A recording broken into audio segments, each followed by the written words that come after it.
વિદ્યાર્થી મિત્રો નમસ્કાર. ધોરણ 8 વિષય સામાજિક વિજ્ઞાન પાઠ 3 ભારતમાં રાષ્ટ્રવાદ.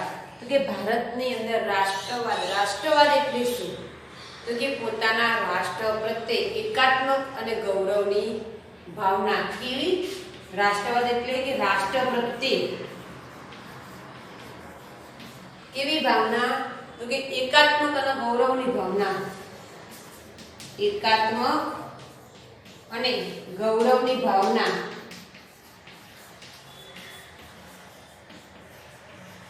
એટલે રાષ્ટ્રવાદ. તો કે ભારતની અંદર રાષ્ટ્રવાદ કઈ રીતે ફેલાય કે લોકોને કહેવામાં આવે કે કઈ રીતે આપણે રાષ્ટ્ર પ્રત્યે આપણે જાગૃત થઈએ. રાષ્ટ્રવાદ એટલે રાષ્ટ્ર પ્રત્યે આપણે જાગૃત થઈએ કે આપણે આઝાદ કઈ રીતે થઈ શકીએ. તો કે રાષ્ટ્રવાદ એટલે કે પોતાના રાષ્ટ્ર પ્રત્યે એકાત્મક અને ગૌરવની ભાવના. તો કે રાષ્ટ્ર એટલે દરેક એક સંપીને રહે અને પોતાના દેશ પ્રત્યે ગૌરવ હોવું જોઈએ એટલે કે રાષ્ટ્રવાદ. એટલે કે પોતાના રાષ્ટ્ર પ્રત્યે તન મન અને ધન ન્યાછાવર કરવા તૈયાર રહેવાની ભાવના.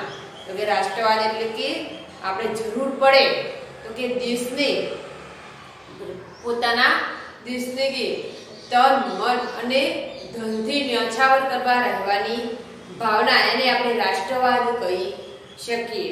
એટલે કે ભારતમાં રાષ્ટ્રીય જાગૃતિના પરિબળો ખાસ કરીને જોઈએ કે ઈસવીસન 1857માં પ્રથમ સ્વાતંત્ર્ય સંગ્રામ, જે આપણે આગળ ભણી પણ ચૂક્યા છીએ પહેલા સેમની અંદર, બરાબર. મંગલ પાંડે હતા પ્રથમ સ્વાતંત્ર્ય સંગ્રામના.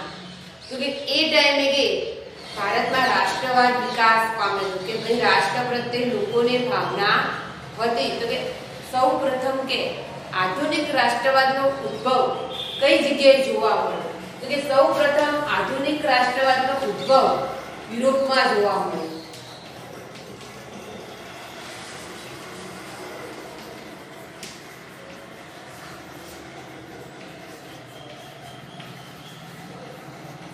તો કે યુરોપની અંદર સૌપ્રથમ આધુનિક રાષ્ટ્રવાદનો ઉદ્ભવ જોવા મળ્યો હતો. પરીક્ષાની અંદર ઘણી વાર પૂછાય કે આધુનિક રાષ્ટ્રવાદનો પ્રથમ ઉદ્ભવ કયા દેશની અંદર જોવા મળ્યો હતો? તો યુરોપની અંદર જોવા મળ્યો હતો. તેની અંદર કે નવજાગૃતિ, ધર્મ સુધારણા, અમેરિકા અને ફ્રાન્સની ક્રાંતિઓ, ઇટાલી અને જર્મનીનું એકીકરણ વગેરે પરિબળો યુરોપના રાષ્ટ્રવાદના ફેલાવો કરવામાં મહત્વની ભૂમિકા ભજવી. હવે જો કે ભારત અંદર આધુનિક રાષ્ટ્રવાદનો ઉદ્ભવ યુરોપમાં કઈ રીતે? તો કે આપણે જોઈએ કે નવજાગૃતિ, આપણે પાઠ 1 ની અંદર પણ જોઈ ગયા કે નવજાગૃતિના પ્રથમ સુધારક કોણ હતા? તો કે રાજારામ મોહન રાય, બરાબર. આ રીતે બધા જ મહાન વ્યક્તિઓ કે પોતાના રાષ્ટ્ર પ્રત્યે પ્રેમ અથવા ભાવના અને ગૌરવ હતું. તો કે એ રીતે કે નવજાગૃતિની યોજનાઓ હોય, ધર્મ સુધારણા છે, પછી ક્રાંતિઓ છે જેમ કે અમેરિકા અને ફ્રાન્સની ક્રાંતિઓ, પ્રથમ વિશ્વયુદ્ધ, દ્વિતીય વિશ્વયુદ્ધ જે ક્રાંતિઓ કરવામાં આવી, ઇટાલી અને જર્મનીનું એકીકરણ, આ બધા જ કે પરિબળો યુરોપની અંદર રાષ્ટ્રવાદના ઉદ્ભવનો ફેલાવો કર્યો હતો. તો કે એની અંદર ભારતમાં બ્રિટિશ શાસન હતું. તો કે એ સમયે ભારતની અંદર કોણ શાસન કરતું હતું? તો કે અંગ્રેજો શાસન કરતા હતા. બ્રિટિશોના સંપર્કને કારણે કે ભારતીયોમાં રાજકીય, સામાજિક, ધાર્મિક અને આર્થિક દ્રષ્ટિકોણમાં ફેરફારો જોવા મળ્યા. તો કે જ્યારે અંગ્રેજો આપણા ભારતની અંદર હતા ત્યારે કે ભારતીયોની અંદર કે આપણા રાજકીય ક્ષેત્રે પણ નુકસાન થતું, આર્થિક ક્ષેત્રે, બરાબર. તો કે બધી જ બાબતોની અંદર કે આપણા ઘણા બધા આપણને ફેરફારો જોવા મળતા હતા.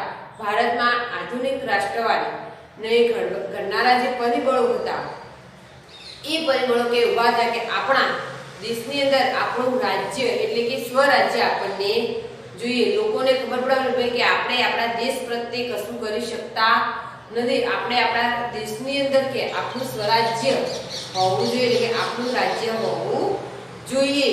આ વિચાર દેશના શિક્ષિત તથા બુદ્ધિશાળી લોકો બ્રિટિશ શાસન દરમિયાન ફેલાતા ગયો. તો કે લોકો જે ભણેલા હતા, કહેવાના મતલબ કે શિક્ષિત હતા, પછી જે બુદ્ધિશાળી કે હા એમને ખબર પડે ભાઈ આપણે કે અંગ્રેજોનું દમનકારી એટલે કે આપણે એમનો ભોગ બનીએ છીએ, આપણા દેશમાંથી બધું લઈ જાય છે, આપણને આપણું સ્વરાજ્ય મળતું નથી, આપણને આપણી સ્વતંત્રતા મળતી નથી.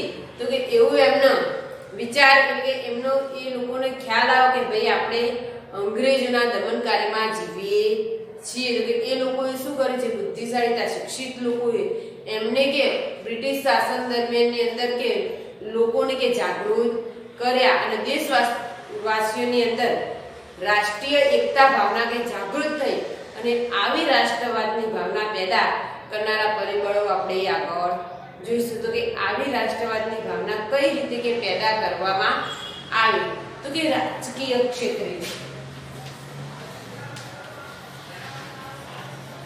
કે રાજકીય ક્ષેત્રે કઈ રીતે, તો કે અંગ્રેજોના શાસન પહેલા આપણા દેશમાં રાજકીય એકતાનો અભાવ હતો. જ્યારે કે અંગ્રેજો હતા ત્યારે કે રાજકીય એકતા હતી નહીં. ભારતના કે નાના મોટા દેશી રજવાડાઓમાં વહેંચાયેલું હતું. ભારત હતું એ સમયે 562 કે દેશી રજવાડાઓમાં વહેંચાયેલું હતું.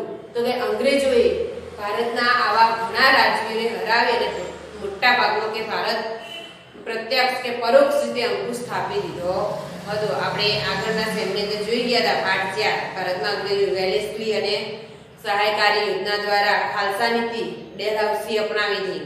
તો કે આ રીતે અંગ્રેજોએ શું કર્યું હતું કે ભારત ઉપર પ્રત્યક્ષ કે પરોક્ષ રીતે એમને દરેક રાજ્ય ઉપર કે એમનો અંકુશ અથવા સત્તા સ્થાપી દીધી હતી.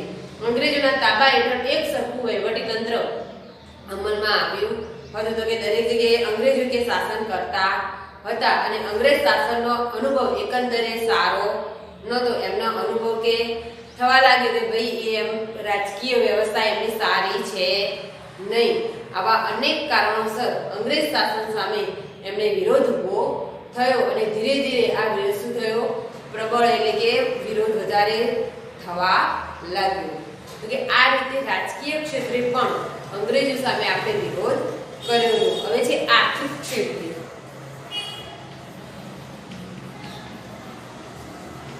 તો કે આર્થિક ક્ષેત્રે કઈ રીતે આપણને નુકસાન હતું, તો કે અંગ્રેજોની આર્થિક નીતિ પણ ભારતને પાયમાલ કરી દીધું હતું. કે અંગ્રેજો જે એમની આર્થિક નીતિ અપનાવી એના કારણે કે ભારત ઘણું બધું દુઃખી એટલે કે ખેડૂતોને બધા પાયમાલ એટલે કે બહુ બધા દેવાદાર બની ગયા હતા. તો કે અંગ્રેજો શું કરતા હતા, તો કે ભારતમાંથી કાચો માલ ઇંગ્લેન્ડ લઈ જતા હતા અને ત્યાં ઉત્પાદન કરેલો માલ ભારતના બજારોમાં વેચાતો હતો. તો કે ભારતની અંદરથી કાચો માલ લઈ જઈ અને ઇંગ્લેન્ડની અંદર વસ્તુ બનાવી તે પાછો અહીંયા ભારતની અંદર જ વેચવામાં આવતો હતો. તો કે જે ઇંગ્લેન્ડમાં ભારત આવતા તૈયાર માલ ઉપર નજીવી જગાટ હતી. ઇંગ્લેન્ડથી જે માલ આવે તો એના ઉપર થોડીક જ જગાટ લગાવવામાં આવતી હતી.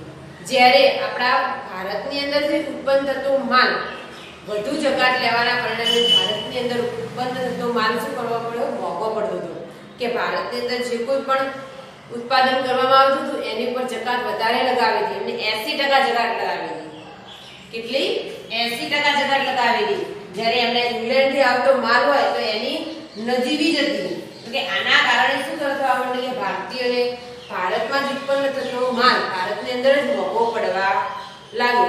જ્યારે ઇંગ્લેન્ડમાં ઉત્પન્ન થતો માલ ભારતની અંદર સસ્તો વેચી શકતા હતા. કારણ કે ઇંગ્લેન્ડની અંદરથી આવતો હતો માલ તો કે એના ઉપર જગાટ લગાવવામાં આવતી નહોતી. તો કે એના કારણે કે એ માલ આપણને સસ્તો એટલે કે ઇંગ્લેન્ડથી આવતો માલ કે ભારત કરતા સસ્તો હતો. આ હરીફાઈ કે ભારતના હસ્ત ઉદ્યોગ અને ઉદ્યોગ ધંધા ટકી શક્યા નહીં. આના કારણે કે ભારતના ઉદ્યોગ ધંધા હતા, હસ્ત ઉદ્યોગો હતા એ કે ટકી શક્યા નહીં. અને પરિણામે શું થયું, તો કે કારીગર વર્ગ બેકાર બન્યા અને ભારતને મોટે ભાગે કે ઇંગ્લેન્ડને સમૃદ્ધ બનાવવાની અંગ્રેજ નીતિ સામે પ્રજામાં રાષ્ટ્રીય જાગૃતિ વધી. લોકોને ખબર પડી કે ભાઈ અહીંયાથી બધો કાચો માલ લઈ લે અને ઇંગ્લેન્ડની અંદર માલ બનાવે તો કે ઇંગ્લેન્ડ શું થશે, સમૃદ્ધ થશે. એવી કે અંગ્રેજોની કે રાજનીતિના કારણે કે ભારતીય પ્રજાની અંદર કે રાષ્ટ્રીય જાગૃતિ વિકાસ પામે. રાષ્ટ્રીય જાગૃતિ રાષ્ટ્ર પ્રત્યે પોતે જાગૃત થયા. હવે છે ત્રીજું કે વાહન અને સંદેશા વ્યવહાર.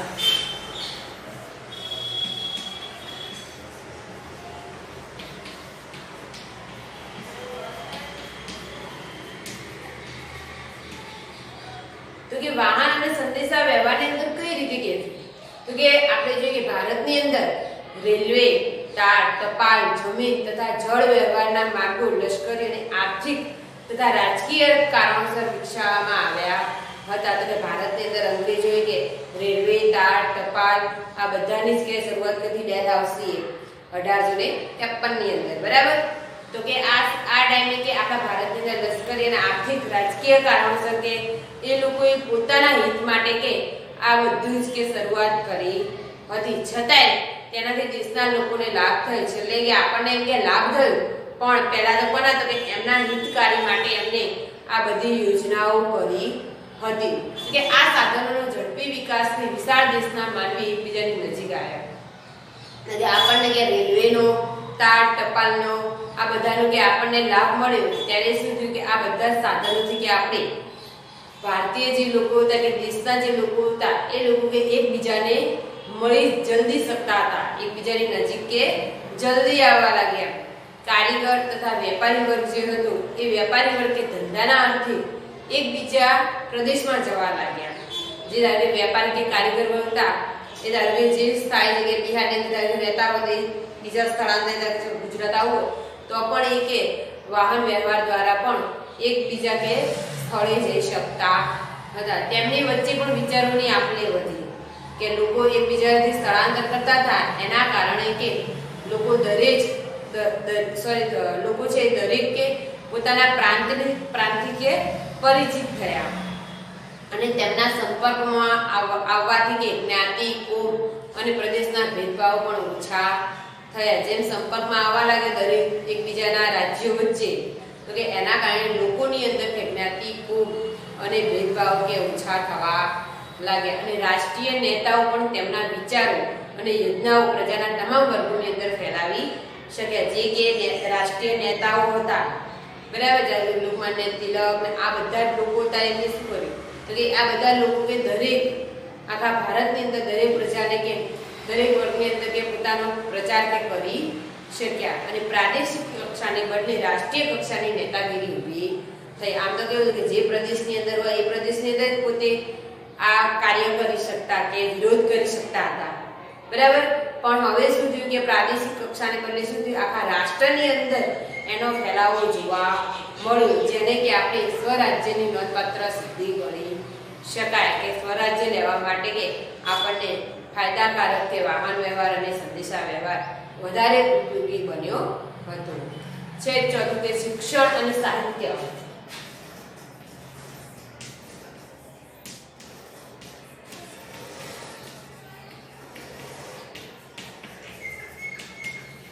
શિક્ષણ અને સાહિત્ય ક્ષેત્રે કઈ રીતે તો કે ભારતની અંદર રાષ્ટ્રવાદના ઉદયમાં અંગ્રેજી કેળવણીનો પણ મોટો ફાળો રહ્યો હતો.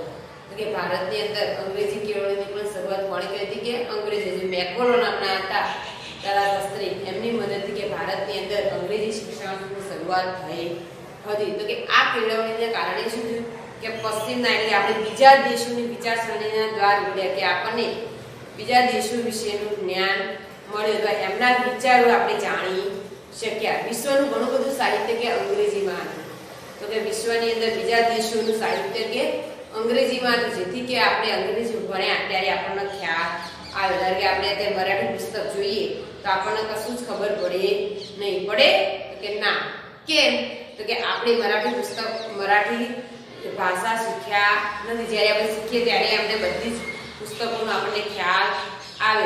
તો એ જ રીતે કે આપણા ભારતની અંદર અંગ્રેજીની જ્યારે શરૂઆત કરી હતી કે ભારતીયો અંગ્રેજી શિક્ષણ મેળવ્યું ત્યારે કે વિશ્વના બધા સાહિત્યો કે અંગ્રેજીની અંદર હતા. તો કે એનાથી એ લોકો માહિતગાર થયા અને વિશ્વના પ્રવાહો જે વિશ્વની બધી જ માહિતી કે એમને મળવા લાગી. આના કારણે શું થયું કે અમેરિકન સ્વાતંત્ર્ય સંગ્રામમાંથી લોકશાહી તથા ફ્રાન્સની ક્રાંતિમાંથી સ્વતંત્રતા, સમાનતા અને બંધુત્વની ભાવનાની પ્રેરણા મળી. તો કે જે એમના જે સાહિત્યો હતા, જે એમના પુસ્તકો હતા, એમાંથી કે આપણને કે જેમ કે અમેરિકાના સ્વાતંત્ર્ય સંગ્રામની લોકશાહીની આપણને વિચારો મળ્યા. આપણે ફ્રાન્સમાંથી કે સ્વતંત્રતાના, સમાનતાના અને બંધુત્વની ભાવના કે આપણને આવા પુસ્તકો અથવા સાહિત્યમાંથી આપણને મળી હતી. એના કારણે શું કે આત્મશ્રદ્ધા વધી. પુસ્તકોનું જ્ઞાન મેળવવા લાગ્યું એમ નેતાઓની અંદર કે આત્મશ્રદ્ધા વધી અને સૌ ભારતના ઉજ્જવળ ભવિષ્યની કલ્પના કરવા લાગ્યા. બધા લોકોને કહે કે ના, હવે આપણે અંગ્રેજો સામે કંઈ કરી શકીશું અને દેશની પ્રાદેશિક ભાષાઓમાં નવલકથા, નાટકો, વાર્તાઓ, કાવ્યો અને ગીતો વગેરે પણ લખાયા. જે પછી જે લોકો હતા અંગ્રેજીની અંદર જાણતા, પોતાની પ્રાદેશિક ભાષા તો આવડતી જ હોય, બરાબર. એ સિવાય કે અંગ્રેજીની અંદર જે એમને કર્યું છે એના કારણે એમને શું કર્યું તો કે પોતાની પ્રાદેશિક ભાષાની અંદર નાટકો, નવલકથાઓ, કાવ્યો, ગીતો આ બધું જ કે પોતાની પ્રાદેશિક ભાષાઓમાં પણ સાહિત્યકારોએ લખ્યું અને આ સાહિત્ય કે રાષ્ટ્રભક્તિનો સંદેશ આપ્યો. તો કે એમનાથી પણ કે રાષ્ટ્રભક્તિની કે આપણને પ્રેરણા મળી. હવે છે વર્તમાન પત્રો.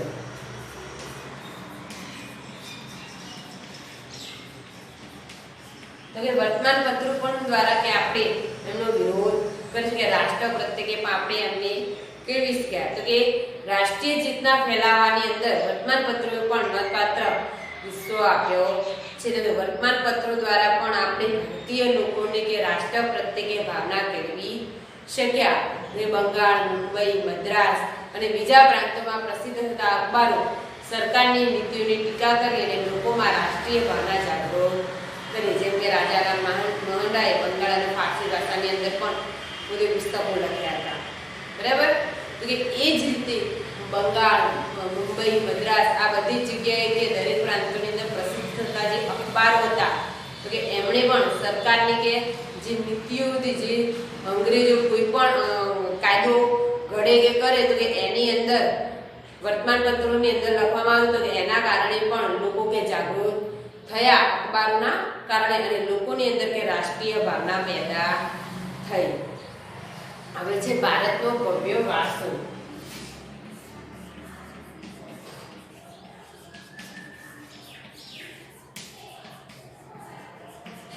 તો કે ભારતનો ભવ્ય વારસો કઈ રીતે આપણને મળ્યો તો કે પાશ્ચાત્ય પુરાતત્વવિદ હતા એલેક્ઝાન્ડર કનિંગહામ, અંગ્રેજ અધિકારી હતા, એ પુરાતત્વવિદ હતા. પુરાતત્વવિદ એટલે કે જે પુસ્તકો હોય, જૂના પુસ્તકો જે આપણે ઇતિહાસકાર કહીએ, બરાબર. તો કે એમને પાશ્ચાત્ય પુરાતત્વ એલેક્ઝાન્ડર કનિંગહામ અને તેના મદદનીશો હતા ભારતના અનેક પ્રાચીન સ્થળોએ એમને ખોદકામ કર્યું કે અનેક એમના પ્રાચીન સ્થળો હતા એની અંદર એમણે ખોદકામ કર્યું અને ભારતીય સંસ્કૃતિની ગૌરવ ગાથાના અનેક અવશેષો એમણે શોધી કાઢ્યા. તો કે એ કનિંગહામની જોડે કે ભારતના એક સ્થળે કે પ્રાચીન જે સ્થળ હતું એની અંદર કે ખોદકામ કર્યું અને એની અંદરથી આપણને ઘણા બધા કે અવશેષો મળી આવ્યા. એમનું નામ હતું ભગવાનલાલ ઇન્દ્રજી. કોણ હતું? ભારતના ભગવાનલાલ ઇન્દ્રજી. આજે કનિંગહામની જોડે કામ કરતા હતા મદદનીશ તરીકે.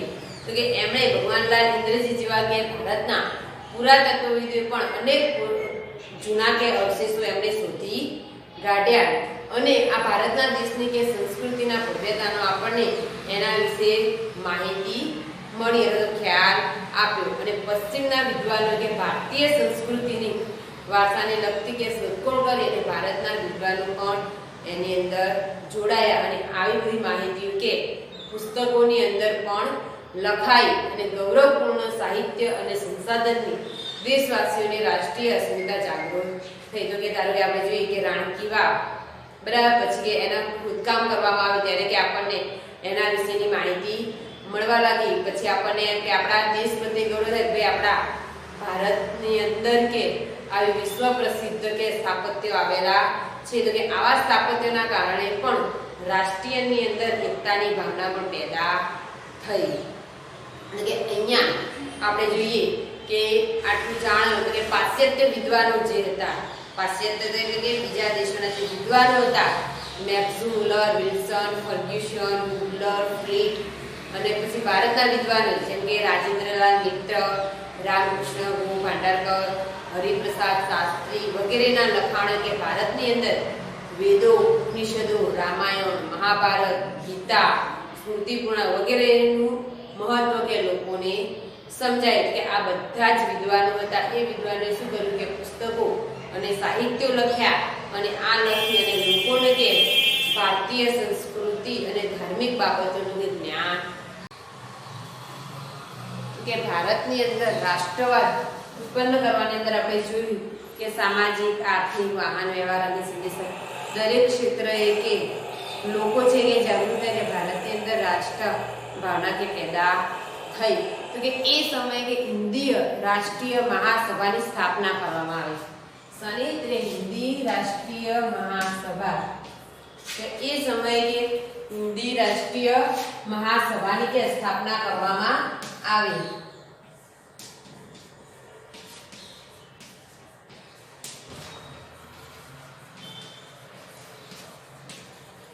આ સ્થાપના દ્વારા કે લોકોને કે જાગૃત થયા એટલે કે હિન્દી રાષ્ટ્રીય મહાસભાની સ્થાપનામાં ઉપરના પરિબળોની અંદર કેટલીક કે પ્રાદેશિક સંસ્થાઓથી એનો પણ ફાળો હતો. કે પ્રાદેશિક સંસ્થાઓ એટલે કે જે તે સ્થળે લોકો રહેતા હતા વિદ્વાનો એમણે કે પણ ફાળો આપ્યો હતો. આ સંસ્થાઓની અંદર કે રાષ્ટ્રીય મહાસભાની સ્થાપનાની ભૂમિકા તૈયાર થઈ. તો કે એના અંદર કે બધા પ્રાંતોની અંદર કે બંગાળ હોય કે બધી જગ્યાએની અંદર મુંબઈ મોટા મોટા શહેરોની અંદર કે આવી મહાસભાની કે સ્થાપના કરવામાં આવી. તો કે એની અંદર કે રાષ્ટ્રીય મહાસભાની કે સ્થાપનાની ભૂમિકા એટલે કે ભાઈ આપણે આ રીતે એક સંસ્થા ખોલવી છે એના દ્વારા કે આપણે લોકોને કે જાગૃત કરી શકીએ અથવા તો આપણે કે સ્વતંત્રતા માટેનું કે આયોજન કરી શકીએ. એ સમયે કે હિન્દી રાષ્ટ્રીય મહાસભાના પ્રાદેશિક સંગઠનો કયા હતા, કઈ જગ્યાએ કે પ્રાદેશિક એટલે કે પોતાના પ્રાંત પૂરતી સંસ્થાઓ ચાલતી હતી. તો કે Bengal British Indian society Kolkata, બંગાળની અંદર પણ કોલકાતા એટલે કે એની અંદર પણ પ્રાદેશિક સંગઠનો માટેની સંસ્થા હતી.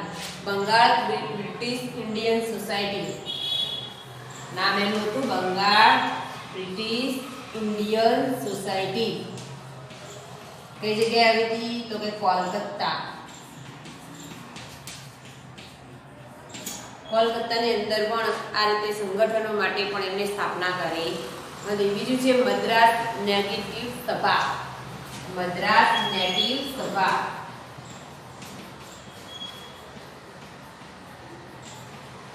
એ પણ ચેન્નઈ એટલે મદ્રાસ.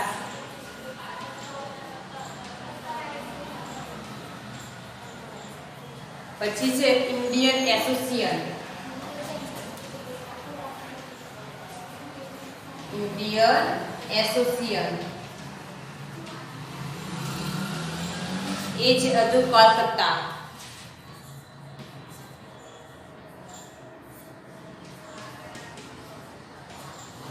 પછી છે બોમ્બે એસોસિએશન મુંબઈ.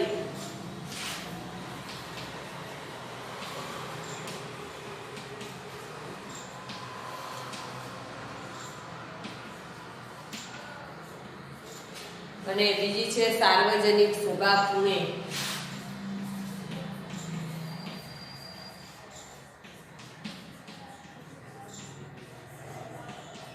તો કે આ બધા સ્થળોએ કે પ્રાદેશિક સંગઠનોની સ્થાપના કરવામાં આવી હતી. એટલે કે સમય પ્રાદેશિક જે તે પ્રાંતની અંદર રહેતા હતા એ પ્રાંતની અંદર આ રીતે સ્થાપના કરીને લોકોને કે જાગૃત કરવામાં આવ્યા હતા.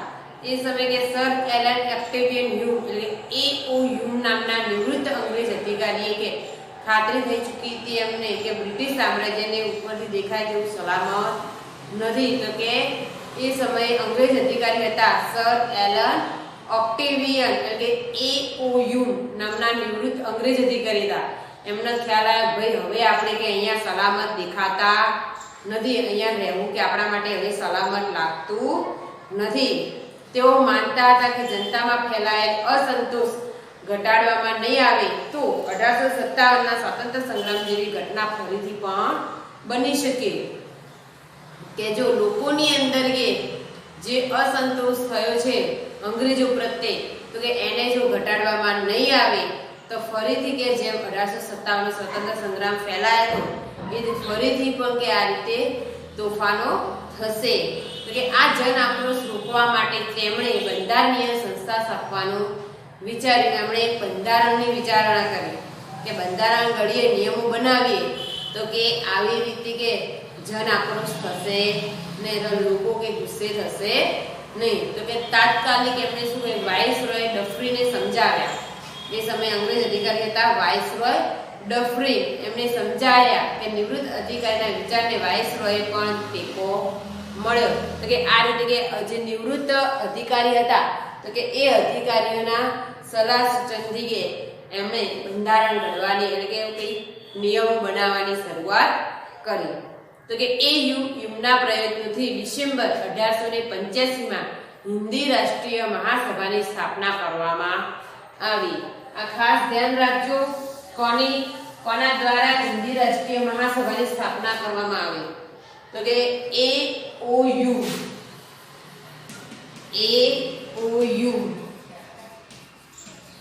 ના પ્રયત્નોથી એટલે કે એમના દ્વારા કે ડિસેમ્બર 1885 માં હિન્દી રાષ્ટ્રીય મહાસભાની સ્થાપના કરવામાં આવી. એ સમયે એની સ્થાપના થઈ. બરાબર, પૂછાય પરીક્ષાની અંદર કે કોના પ્રયત્નોથી હિન્દી રાષ્ટ્રીય મહાસભાની સ્થાપના થઈ? તો AOU ના. અને ક્યારે થઈ? તો કે ડિસેમ્બર 1885 ની અંદર હિન્દી રાષ્ટ્રીય મહાસભાની સ્થાપના કરવામાં આવી. હવે મુંબઈની ગોકુળદાસ તેજપાલ સંસ્કૃત પાઠશાળામાં 28 ડિસેમ્બર 1885 ના રોજ વિમેશચંદ્ર બેનર્જી પ્રમુખ પદે તેનું પ્રથમ અધિવેશન મળ્યું. તો કે આ સંસ્થા સ્થાપી કઈ જગ્યાએ હતી? કે મુંબઈ. પ્રથમ કઈ જગ્યાએ આવી હતી? મુંબઈની અંદર કે એની સ્થાપના કરવામાં આવી. ત્યારબાદ કે એનું ગોકુળદાસ તેજપાલ સંસ્કૃત પાઠશાળા નામ હતું. બરાબર, એ જગ્યાએ કે 28મી ડિસેમ્બર 1885 28મી ડિસેમ્બર 1885 માં વિમેશચંદ્ર બેનર્જી જે ભારતીય હતા એ સૌ પ્રથમ એના પ્રમુખ બન્યા. પ્રથમ અધિવેશન જે પ્રથમ કહેવા મતલબ અધિવેશન મળ્યું હોય, બેઠક થઈ હોય, એના પ્રમુખ બન્યા હતા. કોણ? તો કે વિમેશચંદ્ર બેનર્જી.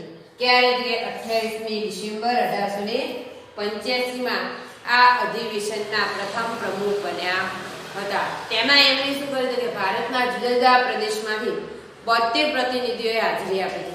તો કે ભારતના જે જુદા જુદા પ્રાંતો હતા એ પ્રાંતોમાંથી 72 પ્રતિનિધિઓએ કે આ અધિવેશનની અંદર હાજરી આપી હતી. અને તેમાં બધા 72 ના નામ નથી, પણ જે મોટા વિદ્વાનો આપણે કઈ એવા હતા કે દાદાભાઈ નવરોજી, ગોપાલકૃષ્ણ ગોખલે, ફિરોઝ મહેતા, બદરુદ્દીન તૈયબજી, કેડી તેલંગ, દિનસા વાચ્છા વગેરે કે મુખ્ય આગેવાનો હતા. આ બધા જ કે આગેવાનો કે 72 પ્રતિનિધિઓએ કે આ અધિવેશનની અંદર હાજરી આપી હતી. અને દરેક પ્રાંતની કે દેશની અનેક સમસ્યાઓ પર ચર્ચા વિચારણા થઈ. આશા માટે કે અધિવેશન ભરવામાં આવ્યું તો કે દરેક પ્રાંત વિશેની કે ચર્ચા વિચારણા કરવામાં આવે. આપણે કંઈક પણ આયોજન કરવું તો આપણે બેઠક કરીએ ને, તો કે એ પ્રમાણે કે આવી રીતે અધિવેશન ભેગું કરવામાં આવ્યું. અધિવેશનની અંદર પ્રતિનિધિઓ દ્વારા પોતાના પ્રાંતના કે જે કોઈ પણ પ્રશ્નો હોય ચર્ચા વિચારણા કે આ અધિવેશનની અંદર કરવામાં આવી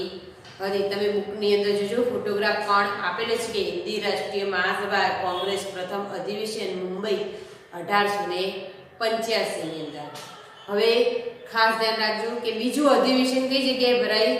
કોલકાતા. અને એના પ્રમુખ હતા દાદાભાઈ નવરોજી અને ઈસવીસન 1886 અને એના સભ્યો હતા 432 જણ. આના સભ્યો કેટલા હતા? તો 72. કેટલા પ્રતિનિધિઓ આવ્યા હતા? 72.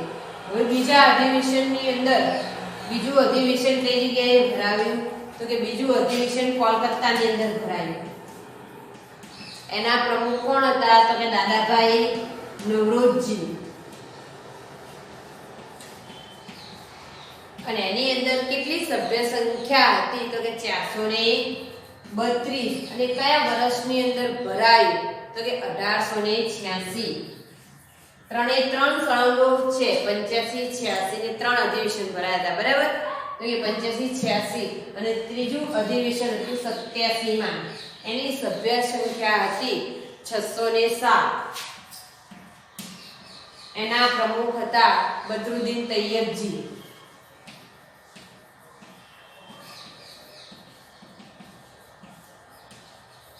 બદરુદ્દીન તૈયબજી. અને ત્રીજું અધિવેશન ભરાયું હતું મદ્રાસ.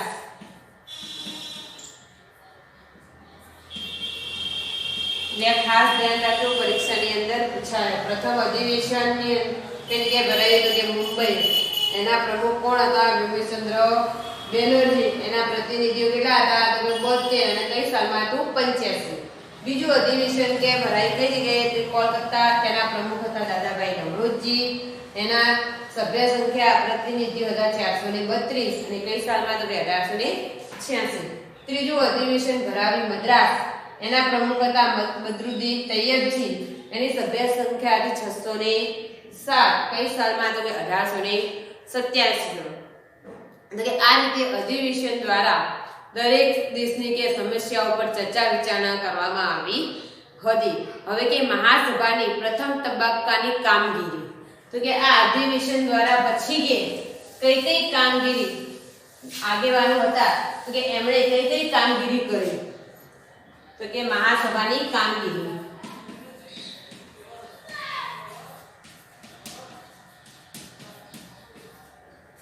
તો કે એ સમયે મહાસભાના પ્રથમ તબક્કાની કામગીરી બંધારણીય હતી. બંધારણ એટલે કે નિયમો પ્રમાણે કરવામાં આવી હતી. મહાસભાની સરકાર સમક્ષ રાજકીય હકો, આર્થિક અને સામાજિક વિકાસ અને શૈક્ષણિક પ્રગતિ માટે કરેલી માગણીઓ અંગ્રેજ સરકારને અવગણી હતી. તે જે કોઈ કે આપણા ભારતીય આગેવાનો હતા, એ ભારતીયો કે આપણા ભારતની રાજકીય, આર્થિક, સામાજિક, શૈક્ષણિક માગણીઓ જે હતી એ અંગ્રેજ સરકારે શું કરી હતી? સ્વીકારી નહોતી અથવા તો એને અવગણી હતી. તો કે આ માગણીઓ ભવિષ્યની લડત માટે મજબૂત પાયો નાખ્યો. તો કે એમણે એના માગણીઓ પ્રત્યે કશો આપણને મળ્યું નહીં, તો કે એ આપણા લડત માટે કે આપણને એક મજબૂત પાયા તરીકે ઉપયોગી બની. તો કે સરકારી નોકરીઓમાં હિન્દીઓને વધારે પ્રમાણમાં લેવા, લશ્કરી અને મુલકી ખાતાઓમાં થતો ખર્ચ ઘટાડવો, ખેડૂતોના દેવામાં રાહત આપવી, ગૃહ ઉદ્યોગોને સજીવન કરવા માટે માગણીઓ કરવામાં આવી હતી. તો કે આપણા ભારતીયોની કઈ માગણીઓ હતી? તો કે જે સરકારી નોકરીઓ હતી એમની અંદર ધારો કે 6:7 હતું, તો કે એક ભારતીય હોય તો એ 7 જણા હોય, બરાબર. પગાર ધોરણ પણ એવો જ હતો, એમણે 80 હોય તો આપણે 7 રૂપિયા હોય. તો કે આ રીતે કે નોકરીની અંદર પણ કે અમારા હિન્દીઓ કે ભારતીયોની સંખ્યા વધારવાની, પછી લશ્કરી અને મુલકી ખાતાઓનો ખર્ચ એટલે લશ્કરી અને બીજા ખાતાઓનો જે ખર્ચ હોય એ ખર્ચ ઘટાડવો, પછી ખેડૂતોના દેવાઓની અંદર કે રાહત આપવી, અને ગૃહ ઉદ્યોગો હતા એમને ફરીથી કે સજીવ ફરીથી ઊભા કરવા માટેની કે માગણીઓ કરવામાં આવી હતી. તો કે આ મહાસભાએ દ્વારા કે કેન્દ્રીય તેમજ પ્રાંતીય ધારાગૃહોનો વિસ્તાર કરીને તેમાં 50% સભ્યો ચૂંટાયેલા રાખવા અથવા કારોબારીના શક્ય તેટલી હદે ધારાસભાને જવાબદાર બનાવે. તો કે મહાસભા દ્વારા શું કર્યું? તો કે મહાસભા દ્વારા જે કેન્દ્રના એટલે કે આખા દેશના જે ધારાગૃહોનો વિસ્તાર એટલે કે જે પ્રાંતને વેચવામાં આવેતા એની અંદર કે 50% સભ્યો કે ચૂંટાયેલા રાખવા, અને બીજા કે કારોબારીની અંદર શક્ય હોય તો કે ધારાસભાને જવાબદાર બનાવે. બીજો કે જે કારોબારીની અંદર કે જે તંત્રની અંદર જે કરવાનું હોય કાર્યો, તો કે એની અંદર ધારાસભા કાર્ય કરે. જેવો ઠરાવ કે પસાર કરવામાં આવ્યા હતા, તો કે આ બધા જ નિયમો કે એની અંદર રજૂઆત કરવામાં આવી હતી કે ભાઈ તમારા અંદર ભારતીયોની અંદર કે 50% કે અમારા ભારતીયો રાખો, બરાબર, કાર્ય કરવા માટે. તો કે મહાસભાની રજૂઆતને લીધે સરકારે અખબારો પરના નિયંત્રણો દૂર કરી અને વ્યક્તિ સ્વાતંત્ર્ય અને વાણી સ્વાતંત્ર્ય આપતા કાયદાઓ પસાર કર્યા. તો કે એમણે મહાસભાની જે અંદર રજૂઆત કરવામાં આવી ભારતીય તરફથી, તો એમણે કયો સુધારો કર્યો? તો કે જે અખબારો હતા એ અખબારો પર નિયંત્રણ કરી અને વ્યક્તિ પોતે કે પોતાનો હક સામે લડી શકે એવા કાયદાઓ કે પસાર કર્યા. કે વાણી સ્વાતંત્ર્ય અને વ્યક્તિ સ્વાતંત્ર્ય આપતો કે કાયદો પસાર કર્યો. મહાસભાએ કે શિક્ષિત વર્ગમાં રાષ્ટ્રીય ચેતના જગાવી અને રાજકીય તાલીમ આપી અને તેનાથી ભવિષ્યના સ્વાતંત્ર્ય સંગ્રામો માટે યોગ્ય નેતાઓ મળ્યા. તો કે આવી રાષ્ટ્રીય ભાવના જગાવવા માટે કે લોકોને કે એમને આવા સારા એવા કે આગેવાનો મળી રહ્યા. હવે છે કે અંગ્રેજોની નીતિ કેવી હતી તો કે ભાગલા પાડો અને રાજ કરો. અંગ્રેજોની નીતિ કેવી હતી? ભાગલા પાડો અને રાજ કરો. તો કે ડિવાઇડ એન્ડ રૂલ. તો કે હિન્દી રાષ્ટ્રીય મહાસભા કોંગ્રેસની સ્થાપના શરૂઆતમાં હિન્દી રાષ્ટ્રીય મહાસભાની શોર્ટ ફોર્મ શું હતું? કોંગ્રેસ. બરાબર. તો કે એ સમયની શરૂઆતની અંદર કે અંગ્રેજ શાસકો તેના પ્રત્યે સહાનુભૂતિ ધરાવતા હતા, પરંતુ થોડા સમયમાં જ તેઓ વિરોધી બન્યા. શરૂઆતની અંદર તો સ્થાપના થઈ ત્યારે એમને લાગે બરાબર છે, પણ એ થોડા સમયની અંદર જ કે આપણા એ વિરોધી થવા લાગ્યા. કોંગ્રેસના અધિવેશનમાં શરૂઆતની અંદર કે સરકારી અધિકારીઓ હાજર રહેતા હતા. પાછળથી સરકારે અને કોંગ્રેસના અધિવેશનમાં હાજરી આપવા પર પ્રતિબંધ મૂક્યો. શરૂઆતની અંદર જ્યારે અધિવેશન ભરાતું ત્યારે કે અંગ્રેજ અધિકારીઓ આવતા હતા અને પાછળથી પછી આવતા નહોતા. એ સમયે કે લોર્ડ જનરલ કર્ઝને રાષ્ટ્રીય વિરોધીના કેટલાક પગલાં ભર્યા અને ભારતમાં લોકમતની કે અવગણના કરી. તો કે એ સમયે અંગ્રેજ અધિકારી હતા, ગવર્નર જનરલ હતા લોર્ડ કર્ઝન. ભાગલા પાડો અને રાજ કરવાની નીતિ કોણે અપનાવી હતી? તો કે લોર્ડ કર્ઝને. એ ગવર્નર હતા, એ સમય ભારતીય ગવર્નર હતા. તો કે એમણે લોર્ડ કર્ઝને કે ભારતની અંદર રાષ્ટ્રીય વિરોધીની અંદર કે ભારતના લોકમતની કે અવગણના કરી અને એમણે ભારતની અંદર કેવું કર્યું કે ભાગલા પાડો અને રાજ કરોની નીતિ અપનાવો અને બંગાળમાં ઈસવીસન 1905માં વાઇસરોય કર્ઝને વિભાજન કર્યું. તો કે બંગાળ એ સમયે બહુ જ મોટો પ્રાંત હતો. બરાબર. કે બંગાળના એ સમયે ભાગ પાડવામાં આવ્યા ઈસવીસન 1905માં. લોર્ડ કર્ઝને શું કર્યું? તો કે બંગાળના ભાગલા પાડ્યા હતા. હવે કે બંગાળના ભાગલા ઈસવીસન 1905માં પાડવામાં આવ્યા હતા. શા માટે એમને બંગાળના ભાગલા પાડ્યા? તો કે બંગાળ એક મોટો પ્રાંત હતો, એટલે એ સમયે લોર્ડ કર્ઝને એવું કીધું ભાઈ હિન્દુઓ અને મુસ્લિમોની એકતા તૂટે એટલા માટે એમણે કે ભાગલા પાડ્યા હતા. તો કે બંગાળના બ્રિટિશ હિંદનો સૌથી મોટો પ્રાંત હતો. બંગાળ હતો કે આખા ભારતની અંદર સૌથી મોટામાં મોટો પ્રાંત ગણવામાં આવતો હતો. તેમાં બિહાર અને ઓરિસ્સાના કેટલાક પ્રદેશોનો પણ સમાવેશ થતો હતો. જેમ અત્યારે આપણે 28 રાજ્યો છે, બરાબર, 7 કેન્દ્રશાસિત પ્રદેશો છે. તો એ સમયે આ બિહાર અને ઓરિસ્સાના પણ કેટલાક પ્રદેશો કે બંગાળની અંદર એનો સમાવેશ થતો હતો. એ સમયે તેની વસ્તી હતી 7,80,00,000. એ સમયે બંગાળના પ્રાંતની વસ્તી કેટલી હતી? 7,80,00,000. આવડા મોટા પ્રાંતનું કે બંગાળ હતો. તો એ સમયે આવડા મોટા પ્રાંતનો કે વહીવટ કરવાનું કેવું હતું? મુશ્કેલ હતું. હોવાથી કે એનું વિભાજન કરવું જરૂરી હતું. કે આવડો મોટો પ્રાંત હતો એટલે એનો કે વહીવટ વ્યવસ્થિત થઈ શકે નહીં, એટલા માટે કે એના વિભાજન કરવું કે જરૂરી હતું. પણ આમ છતાં તે પ્રાંતમાં બિહાર અને ઓરિસ્સાના પ્રદેશને અલગ કરવાને બદલે એમણે શું કર્યું? મુસ્લિમ બહુમતીવાળા પૂર્વ બંગાળને તેમાંથી અલગ કરવામાં આવ્યું. તો કે એ સમયે અંગ્રેજ અધિકારીએ શું કર્યું કે આ પ્રાંતના ભાગલા કઈ રીતે પાડ્યા? તો એમણે કોમવાદને ધ્યાનમાં રાખીને પાડ્યા. કઈ રીતે પાડવાના હતા? તો કે એમાં જે બિહાર અને ઓરિસ્સાનો ભાગ હતો, આમાં જે બિહાર અને ઓરિસ્સા હતું, તો ઓરિસ્સાને અલગ પાડ્યા નહીં.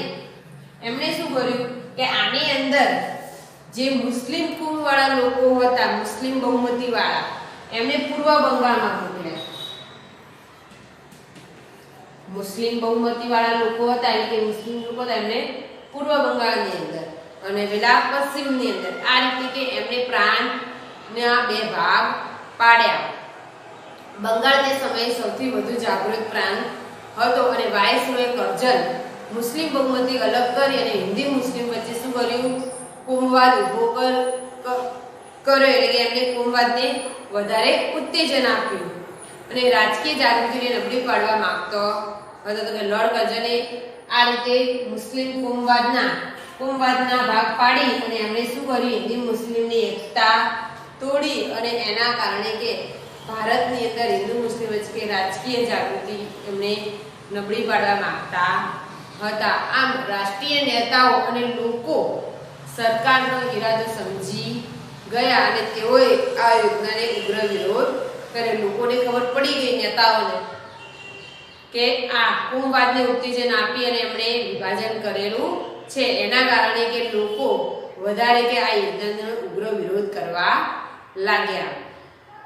એના કારણે કે બંગાળની અંદર પણ વધારે કે આંદોલન ચલાવવામાં કે લોર્ડ કર્ઝને કે આ રીતે ભાગલા પાડ્યા.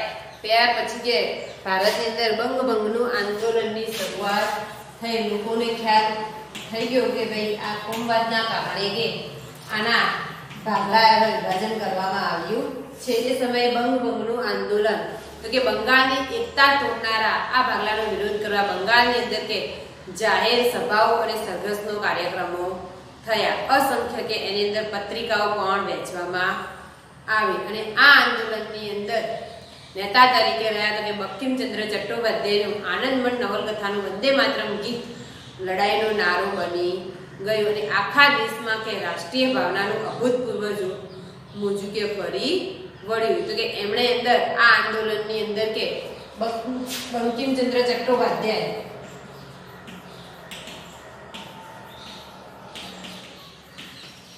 એમની નવલકથા હતી આનંદમઠ. તો કે આ નવલકથાની અંદરથી આપણે જોઈએ કયું ગીત તો કે વંદે માતરમ જે આપણું રાષ્ટ્રીય ગીત છે.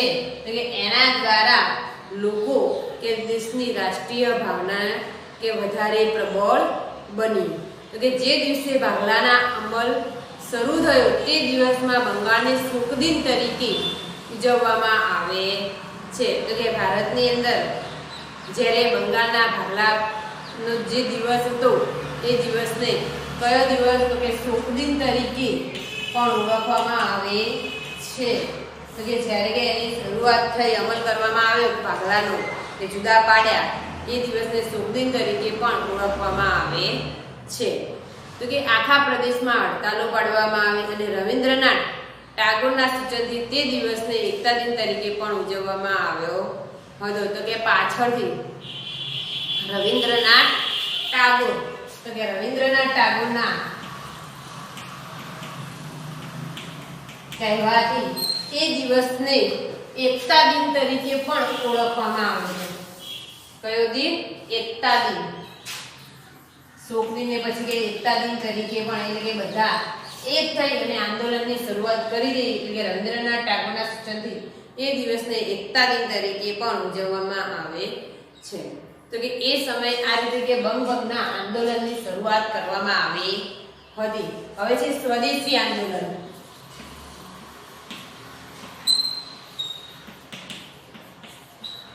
તો કે સ્વદેશી આંદોલન કઈ રીતે ચલાવ્યું એટલે બંગાળની અંદર લડતનો ઉગ્ર વ્યાપક બનવાનું નક્કી થયું કે ઉગ્ર એનો વિરોધ થયો. તો કે આ ચળવળના મુખ્ય 3 લક્ષણો હતા. કયા? તો કે સ્વદેશી માલનો વેપાર કરવો, વિદેશી માલનો બહિષ્કાર કરવો અને રાષ્ટ્રીય શિક્ષણ લેવું. સ્વદેશી આંદોલન તો ઘણીવાર પૂછાય તો કે એની અંદર પણ 3 લક્ષણો જોવા મળ્યા કે સ્વદેશી માલનો વેપાર કરવો, માલનો વેપાર કરવો. બીજું કે વિદેશી માલનો બહિષ્કાર કરવો, વિદેશી માલનો બહિષ્કાર કરવો.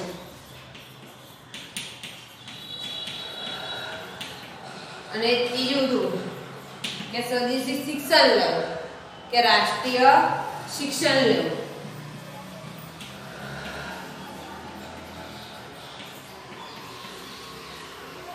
તો કે આ 3 લક્ષણો કે સ્વદેશી આંદોલનનો મહત્વનો ભાગ ભજવ્યો હતો કે આ ઉદ્દેશોને હાંસલ કરવા માટે બંગાળના લોકોને કે વ્યાપક લડત ચલાવી. એક લડત સમિતિની પણ રચના કરવામાં આવી. તેમાં હતા કે સુરેન્દ્રનાથ બેનર્જી, બિપિનચંદ્ર પાલ, અરવિંદ ઘોષ જેવા કે કોંગ્રેસના આગળ પડતા નેતાઓ હતા. અને આ કે વિદેશી કાપડ અને અન્ય ચીજ વસ્તુનો બહિષ્કાર કરી અને સ્વદેશી માલ વાપરવા લોકોને આગ્રહ કર્યો, લોકોને સમજાયું કે ભાઈ આપણા દેશની અંદર સ્વદેશી માલનો વેપાર કરવો અને વિદેશી માલનો શું કરવો કે બહિષ્કાર કરવો, જેથી કરી કે ભારતની અંદર ઉદ્યોગ ધંધા વિકસે અને જે બહારથી જ આવે છે કે એ આપણે બહિષ્કાર કરી વાપરીએ ન તો કે આપણી અંદર કે એ લોકો કે માલ વેચી શકે નહીં. તો કે આ રીતે લોકોને કે આગ્રહ કરવામાં આવ્યો. જેમ અત્યારે આપણે કહીએ કે ચીન, ભાઈ આપણે ઘણા બધા લોકો જોડે સાંભળીએ કે ચીનની વસ્તુ ન વાપરવી જોઈએ કારણ કે ચીન આપણો વિરોધ કરે છે, બરાબર. એટલે એ સમયે પણ આ રીતે કે વિદેશી માલનો બહિષ્કાર કરવો. પછી કે લોકોને કહેવાય કે ભાઈ એમના સ્વદેશી માલના ફાયદા સમજાવવામાં આવ્યા. વર્તમાનપત્રો, લખાણો, સરઘસો, જાહેર સભાઓ, લોકગીતો દ્વારા સ્વદેશી પ્રચાર કરવામાં આવ્યો અને સ્વદેશી માલ બનાવવાના જે કારખાનાઓ હતા એ શરૂ થયા અને ઇંગ્લેન્ડથી આયાત થતા જે વસ્તુઓની મીઠું, ખાંડ, બૂટ, સિગારેટ, તમાકુ વગેરેની આયાતો શું થઈ ઘટી ગઈ અને ભારતમાં બનેલા કાપડ અને અન્ય ચીજવસ્તુઓનો વેપાર વધ્યો. આમ સ્વદેશી ચળવળ બંગાળ ઉપરાંત હિંદના એટલે ભારતની અંદર અન્ય પ્રાંતોમાં પણ ફેલાઈ ગયો કે લોકો સમજી ગયા ભાઈ આપણા સ્વદેશી માલને ઉપયોગ કરવો અને વિદેશી માલનો કે બહિષ્કાર કરી. એના કારણે કે ભારતની અંદર પણ ઉદ્યોગ ધંધા સારા એવા વિકસ્યા. ત્રીજું હતું કે રાષ્ટ્રીય શિક્ષણ લેવું. તો કે સ્વદેશી અને બહિષ્કાર સાથે સંકળાયેલું 1905નું આંદોલનનું ત્રીજું એક મહત્વનું લક્ષણ હતું રાષ્ટ્રીય શિક્ષણ લેવું. તો કે બંગાળની ચળવળમાં વિદ્યાર્થીઓએ આગળ પડતો કે ભાગ લીધો હતો. જે આંદોલન થતું હતું એની અંદર નેતાઓ લોકો તો હતા પણ વિદ્યાર્થીઓ પણ એની સાથે જોડાયા. તેથી વિદ્યાર્થીઓને સામૂહિક દંડ કરવામાં આવ્યો અને તેમણે શાળા કોલેજોમાંથી કમી કરવામાં આવ્યા. ત્યાં સુધી કે આવા પગલાં ભરવામાં આવ્યા. પરિણામે વૈકલ્પિક શિક્ષણ કે જે લોકોએ આંદોલનની અંદર જે વિદ્યાર્થીઓ ભાગ લીધો હતો એમને કે સ્કૂલ કોલેજમાંથી કાઢી મૂકવામાં આવ્યા. હવે કે એ લોકો માટે શું કર્યું તો કે એમને રાષ્ટ્રીય શાળાઓ શરૂ કરી કે વૈકલ્પિક બીજું વિકલ્પ શું તો કે રાષ્ટ્રીય શિક્ષણ લેવું. અને આમ કે બંગાળની અંદર ઈસવીસન 1907માં બંગાળની અંદર 1907માં કે એમણે શાળાઓ, માધ્યમિક શાળાઓ અને પ્રાથમિક શાળાઓ શરૂ કરી. ત્યારે કે માધ્યમિક શાળાઓ અને પ્રાથમિક શાળાઓ કે શરૂઆત કરી હતી અને આના દ્વારા કે વિદ્યાર્થીઓને શિક્ષણ આપવામાં આવ્યું. અને રવિન્દ્રનાથ ટાગોરે ઈસવીસન 1901માં રવિન્દ્રનાથ ટાગોરે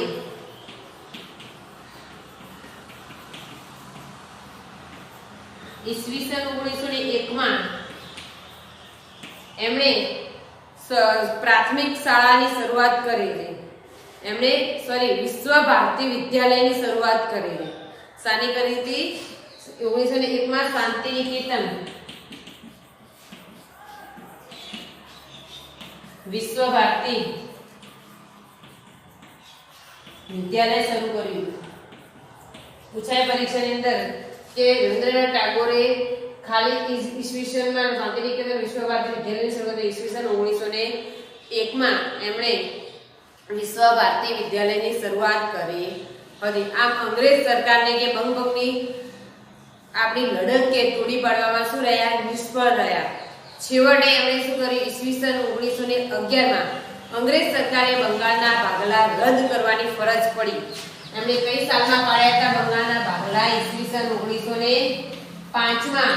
પરંતુ આ આંદોલનો દ્વારા એમણે ઈસવીસન 1911 ની અંદર ફરીથી એમણે બંગાળના ભાગલા રદ કરવાની ફરજ પડી. એમને રદ કરવા પડ્યા. બરાબર. શરૂઆત ક્યારે થઈ તો બંગાળના ભાગલા ક્યારે પાડ્યા તો 1905માં અને રદ ક્યારે કર્યા તો ઈસવીસન 1911માં. તો કે આ બંગાળના પ્રજાની શાંત અને અહિંસક માર્ગ અપનાવેલો એક કે યાદગાર એક ઐતિહાસિક એમનો વિજય હતો કે આના દ્વારા એ બંગાળના પ્રાંતને કે ટકાવી શક્યા. તો કે ભારતની અંદર રાષ્ટ્રવાદમાં આપણે આગળ જોયું કે બંગભંગનું આંદોલન બંગાળના ભાગલા ક્યારે પડાવ્યા તો 1905માં અને રદ ક્યારે કર્યા તો 1911માં. તો કે બંગભંગ આંદોલનના મુખ્ય 3 લક્ષણો બરાબર, કે સ્વદેશી આંદોલન, સ્વદેશી માલનો વેપાર કરવો, વિદેશી માલનો બહિષ્કાર કરવો અને રાષ્ટ્રીય શિક્ષણ લેવું અને એની અંદર રાષ્ટ્રીય શિક્ષણ ત્યાં સુધી આપણે અભ્યાસ કર્યો. હવે છે કે જહાલવાદનો ઉદય, તો આપણે જોયું કે રાષ્ટ્રીય શિક્ષણ માટે રવિન્દ્રનાથ ટાગોરે ઈસવીસન 1901માં શાંતિ નિકેતનમાં શરૂ કરેલી વિશ્વ ભારતી વિદ્યાલયની શરૂઆત કરી હતી. એ સમયે 1901માં જ્યારે કે આપણે આઝાદ થયા ત્યારે કે ઈસવીસન 1951માં કેન્દ્રીય વિશ્વ ભારતી વિશ્વવિદ્યાલયનો દરજ્જો મળેલો છે, કે જે રવિન્દ્રનાથ ટાગોરે વિશ્વ ભારતી વિદ્યાલય શરૂ કરી હતી એને કે કેન્દ્ર લેવલે કે વિશ્વ ભારતી વિશ્વવિદ્યાલય જાહેર કરવામાં આવી હતી, જ્યાં કે ત્યાં વિદ્યાર્થીઓને સ્વાવલંબી અને જીવન વ્યવહારના પાઠ શીખવવામાં આવતા હતા. તો કે ત્યાં વિદ્યાર્થીઓને પોતાને સ્વાવલંબી એટલે કે પોતાના ઉપર નિર્ભર કઈ રીતે રહી શકે અને પોતાના જીવનની ઉપયોગી એવા કે પાઠ એમને ત્યાં શીખવવામાં આવતા હતા. હવે છે જહાલવાદનો ઉદય.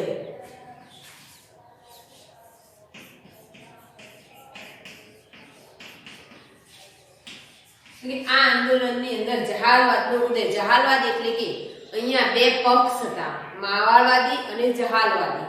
બરાબર, તો કે બે પક્ષની અંદરથી કોણ વિજેતા એટલે કે કોનું આંદોલન વધારે સક્રિય રહ્યું.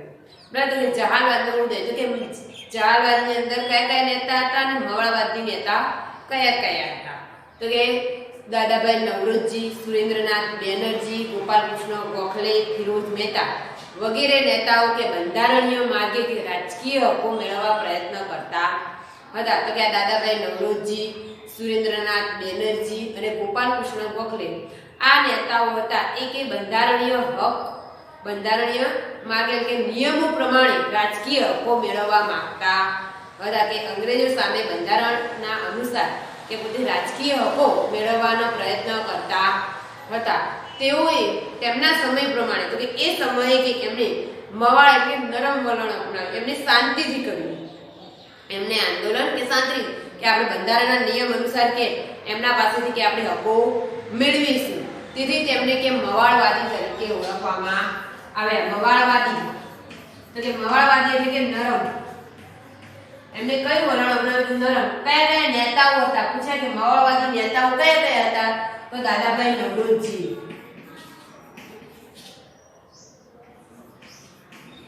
પછી ગોપાલકૃષ્ણ ગોખલે,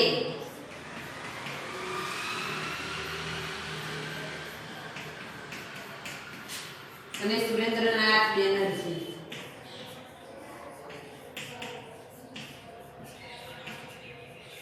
આ હતા મવાળવાદી નેતાઓ, કે એમને કઈ રીતે આંદોલન અપનાવ્યું? તો કે એમણે બંધારણીય અનુસાર કે રાજકીય હકો મેળવવા માંગતા હતા.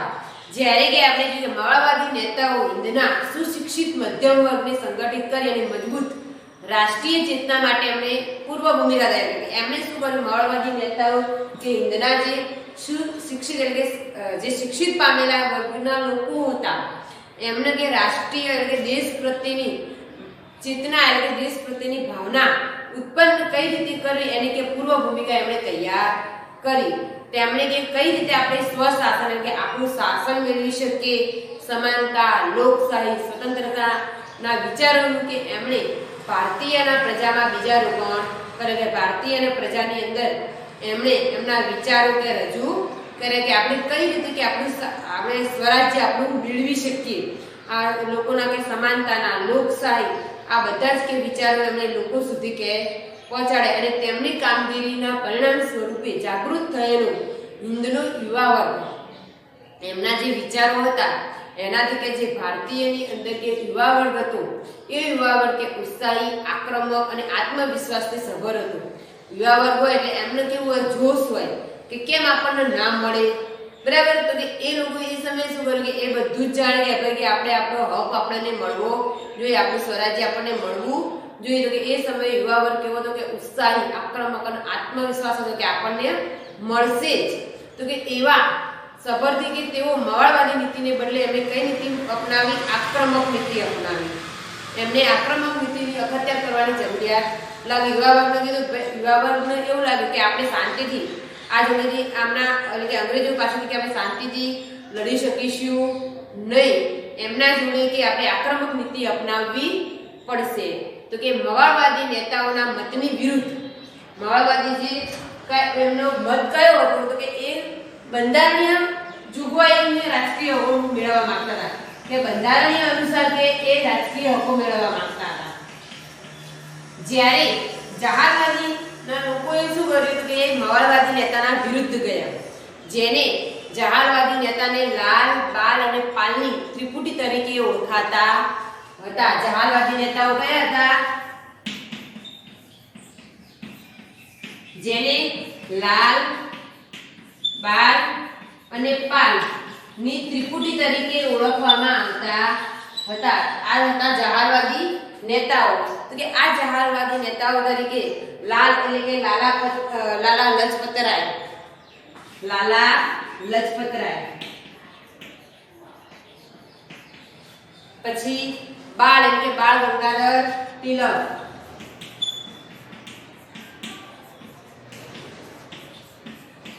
અને પાલ એટલે બિપિનચંદ્ર પાલ.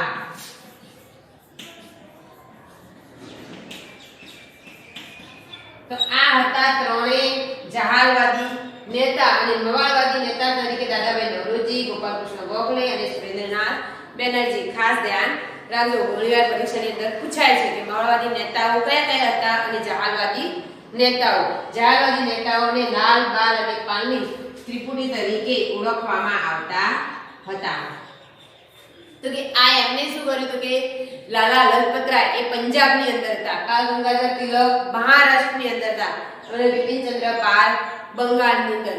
આ તો કે નેતાઓએ પોતાનું સ્વરાજ્ય ને ઇનામ તરીકે નહીં પણ હકથી મેળવવા માંગતા હતા, કે અંગ્રેજો આપણને ઇનામ નથી આપતા આપણું રાજ્ય મેળવવા માટે, એ કે આપણો હક છે, આપણો હક કે આપણે મેળવવો જોઈએ. તો કે હકથી એ લોકો સ્વરાજ્ય મેળવવા માંગતા હતા અને તેમને સક્રિય આંદોલનના માનનારા ઉગ્ર વલણ હોવાથી એમને જહાલવાદી નેતા તરીકે ઓળખવામાં આવ્યા. એટલે કેવું આંદોલન અપનાવ્યું તો કે સક્રિય એટલે ઉગ્ર આંદોલન એમણે અપનાવ્યું ઝડપથી. જ્યારે એમણે નરમ વલણથી કે આંદોલન અપનાવી તેથી એમને મવાળવાદી નેતા તરીકે ઓળખાયા અને એમણે સક્રિય રીતે આંદોલન ચલાવ્યું એટલે કે એમને જહાલવાદી નેતા તરીકે ઓળખવામાં આવ્યા. હવે આપણે છીએ જહાલવાદી નેતાઓની ડિટેલની અંદર આપણે સમજૂતી મેળવીશું કે લોકમાન્ય તિલક.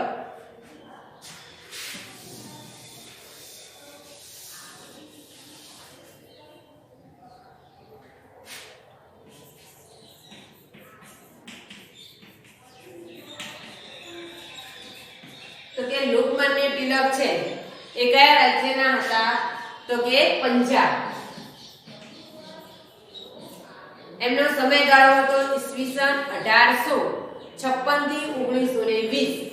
1856 થી 1920. તો કે લોકમાન્ય તિલક તરીકે પ્રસિદ્ધ થયેલા બાલ ગંગાધર તિલક જહાલવાદના મુખ્ય નેતા હતા. તો કે લોકમાન્ય તિલક એ બાલ ગંગાધર તિલક જહાલવાદના કે આ મુખ્ય નેતા હતા. તેમણે પણ એક મંત્ર આપ્યો, સ્વરાજ્ય મારો જન્મસિદ્ધ હક છે અને તેને હું મેળવીને જંપીશ. લોકમાન્ય તિલકનો મંત્ર કયો હતો તો કે લોકમાન્ય તિલકનો મંત્ર હતો કયો હતો તો કે એમનો મંત્ર હતો કે સ્વરાજ્ય મારો જન્મસિદ્ધ હક છે. સ્વરાજ્ય મારો જન્મસિદ્ધ હક છે,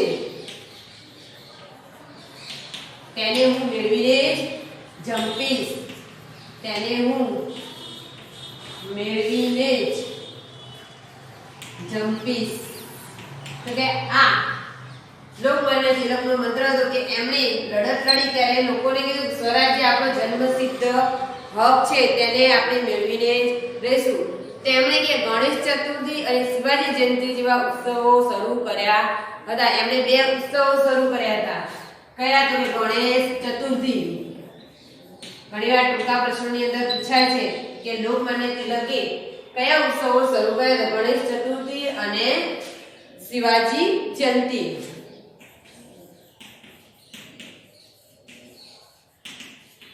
તો કે આ ઉત્સવ દ્વારા કે લોકો ને એમ કે આંદોલનની સક્રિય બનાવવા માટેનો કે એમણે ફાળો ભજવ્યો હતો. તેમણે મરાઠી ભાષાની અંદર કેસરી અને અંગ્રેજી ભાષાની અંદર મરાઠા નામના 2 વર્તમાનપત્રો શરૂ કર્યા હતા. એની કે ખૂબ જ અસર થઈ હતી. કયા 2? તો કે મરાઠી ભાષામાં એમણે કર્યું કેસરી, મરાઠીમાં કેસરી, અને અંગ્રેજીમાં કહ્યું તો કે મરાઠી, અંગ્રેજી ભાષામાં મરાઠા. આ ધ્યાન રાખજો, મરાઠીમાં કેસરી અને અંગ્રેજીમાં મરાઠા વર્તમાનપત્રો એમણે શરૂ કર્યા હતા. કે એની અસર લોકો પર વધુ જોવા મળી હતી. ત્યારબાદ કે ઈસવીસન 1916 માં એમણે હોમ રૂલ ચળવળનું અંદર સક્રિય ભૂમિકા ભજવી હતી. જ્યારે કે ઈસવીસન 1916 માં હોમ રૂલ આંદોલન થયું કે એની અંદર પણ એમની મુખ્ય ભૂમિકા હતી. કે એમણે એ સમયે લોકમાન્ય તિલકે કે મહત્વની ભૂમિકા કે આ આંદોલનની અંદર ભજવી હતી. એ સમયે કે એમણે લોકોને કે આંદોલનની અંદર લોકમાન્ય તિલકે કે આંદોલનની અંદર કઈ રીતે કે ચળવળ ચલાવવી એ વિશેનું કે એમણે વિચારો એમના રજૂ કર્યા હતા. તો કે લોકમાન્ય તિલકે કે ગણેશ ચતુર્થી અને શિવાજી જયંતિ ઉજવવાનું શા માટે શરૂ કર્યું છે? તો કે આ ઉત્સવો દ્વારા કે લોકોને એમણે એકઠા કરી અને લોકોને કે કઈ રીતે સ્વરાજ્ય મેળવવું એના વિશે સમાનતા, લોકશાહી ના વિચારો કે એમણે રજૂ કર્યા. કે એની અસર લોકો પર વધારે જોવા મળી. હવે છે લાલા લજપત રાય.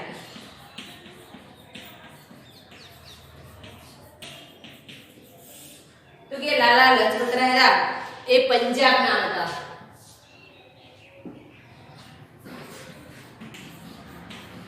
એમનો સમયગાળો હતો ઈસવીસન 1856 થી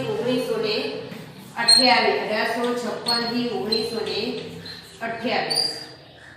તો કે લાલા લજપત રાય એ શેર એ પંજાબ તરીકે જાણીતા. લાલા લજપત રાય કયા નામે બીજા જાણીતા હતા? તો શેર એ પંજાબ તરીકે. ઘણીવાર ખાલી જગ્યાની અંદર પૂછાય છે કે લાલા લજપત રાય બીજા કયા નામે પ્રસિદ્ધ હતા? તો કે લાલા લજપત રાય શેર એ પંજાબ તરીકે, કે પંજાબના હતા. પંજાબના એક શેર એટલે કે સિંહ જેવા ગણાતા હતા. તો કે તેમણે પણ ધી પંજાબી અને ધી પીપલ નામના કે 2 વર્તમાનપત્રો શરૂ કર્યા હતા. ખાસ ધ્યાન રાખજો, એમના વર્તમાનપત્રો યાદ રાખજો. એમને કયા ઉત્સવ ઉજવ્યા, એમનો મંત્ર, બરાબર. તો કે લાલા લજપત રાયે કયા 2 વર્તમાનપત્રો શરૂ કર્યા? તો ધી પંજાબી અને ધી પીપલ. આ બંને કે વર્તમાનપત્રો કે એમણે શરૂ કર્યા હતા. આ વર્તમાનપત્રોની કે અસર પણ લોકોની અંદર વધારે જોવા મળી હતી. અને ઈસવીસન 1928 માં તેમણે સાયમન કમિશનનો વિરોધ કર્યો. ત્યારે ઈસવીસન 1928 માં સાયમન કમિશન.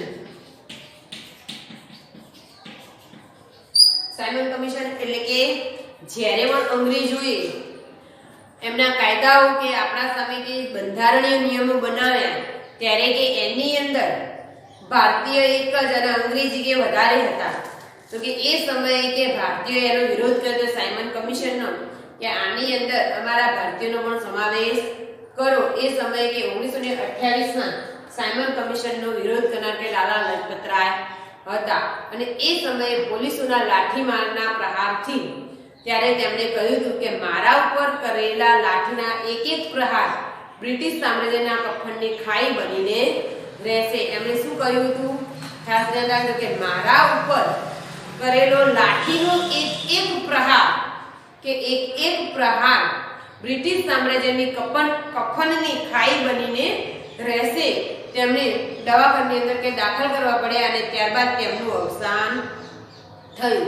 તો આપણે જોઈએ લાલા લજપત રાયને કયા નામથી ઓળખાતા? શેરે પંજાબ તરીકે ઓળખવામાં આવતા હતા. એમના 2 વર્તમાનપત્રો કયા હતા? તો ધી પંજાબી અને ધી પીપલ. પછી એ સિવાય કે એમણે શાનો વિરોધ કર્યો? તો કે ઈસવીસન 1928 માં સાયમન કમિશનનો વિરોધ કર્યો. એ સમયે એમના ઉપર બ્રિટિશે શું કર્યું? લાઠીના પ્રહાર પર એમને મારવામાં આવ્યું. ત્યારે એમણે કહ્યું કે મારા ઉપર કરેલા લાઠીનો એક એક પ્રહાર બ્રિટિશ સામ્રાજ્યના કફનની ખાઈ બનીને રહેશે. ત્યારબાદ કે એમને લાઠીનો માર્યા પછી કે એમને દવાખાને અંદર દાખલ કરવા પડ્યા અને ત્યારબાદ તેમનું મૃત્યુ થાય છે. હવે છે બિપિનચંદ્ર પાલ.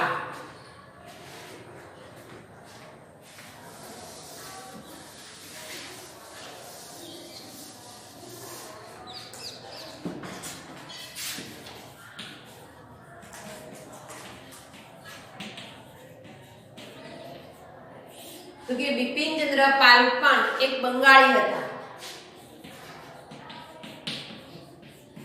એમની સમયગાળો તો ઈસવીસન 1858 થી 1932. 1858 થી 1932. તો કે આ સમયગાળા દરમિયાન કે લાલા લજપતરાય, બાલ ગંગાધર તિલક અને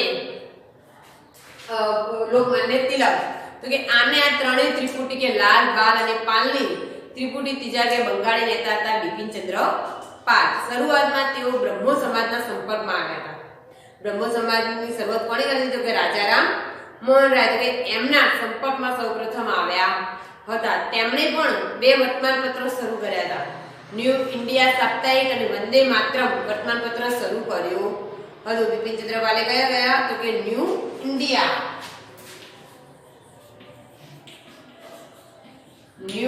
અને બીજું હતું કે એમનું વંદે માતરમ. આ બંને કે એમણે વર્તમાનપત્રો શરૂ કર્યા હતા. તે દ્વારા એમણે લોકોને કે એમના વિચારો કે રજૂ કર્યા. અંગ્રેજ સરકારે કે યુવાનોની અંદર હિંસક માર્ગ ઉશ્કેરવામાં તેમનો પણ આરોપ મૂક્યો હતો. તો કે અંગ્રેજે કે એમના ઉપર કે હિંસક માર્ગ અપનાવવાનો કે આરોપ કર્યો હતો. તેઓ પણ પ્રચંડ એટલે કે લોક આંદોલન દ્વારા સ્વરાજ્ય પ્રાપ્ત કરવાના હિમાયતી હતા. એમણે પણ લોક આંદોલનની અંદર એક નેતા તરીકેની કે ભૂમિકા ભજવી હતી. એ પછી કે મુસ્લિમ લીગની સ્થાપના 1916.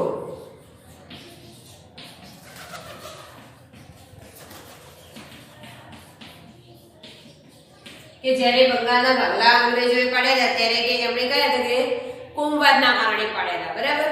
તો કે અંગ્રેજોએ ભારતની અંદર જ્યારે કે ભાગલા પાડો અને રાજ કરવાની નીતિ અપનાવી અને એમણે શું કર્યું કે ભારતની અંદર ઉગ્ર રાષ્ટ્રવાદ ઝડપથી ફેલાતો હતો ત્યારે એમણે અંગ્રેજોએ કે રાષ્ટ્રીય ચેતનાને તોડવાનો પ્રયત્ન કર્યો. કે એમણે ભારતની અંદર કે એકતા તોડવાનો પ્રયત્ન કર્યો હતો. જે કે ભારતના મુસ્લિમોના એક જૂથને સમજાવવામાં અંગ્રેજો સફળ રહ્યા. એ સમયે કે મુસ્લિમોની અંદર કે એ સફળ રહ્યા.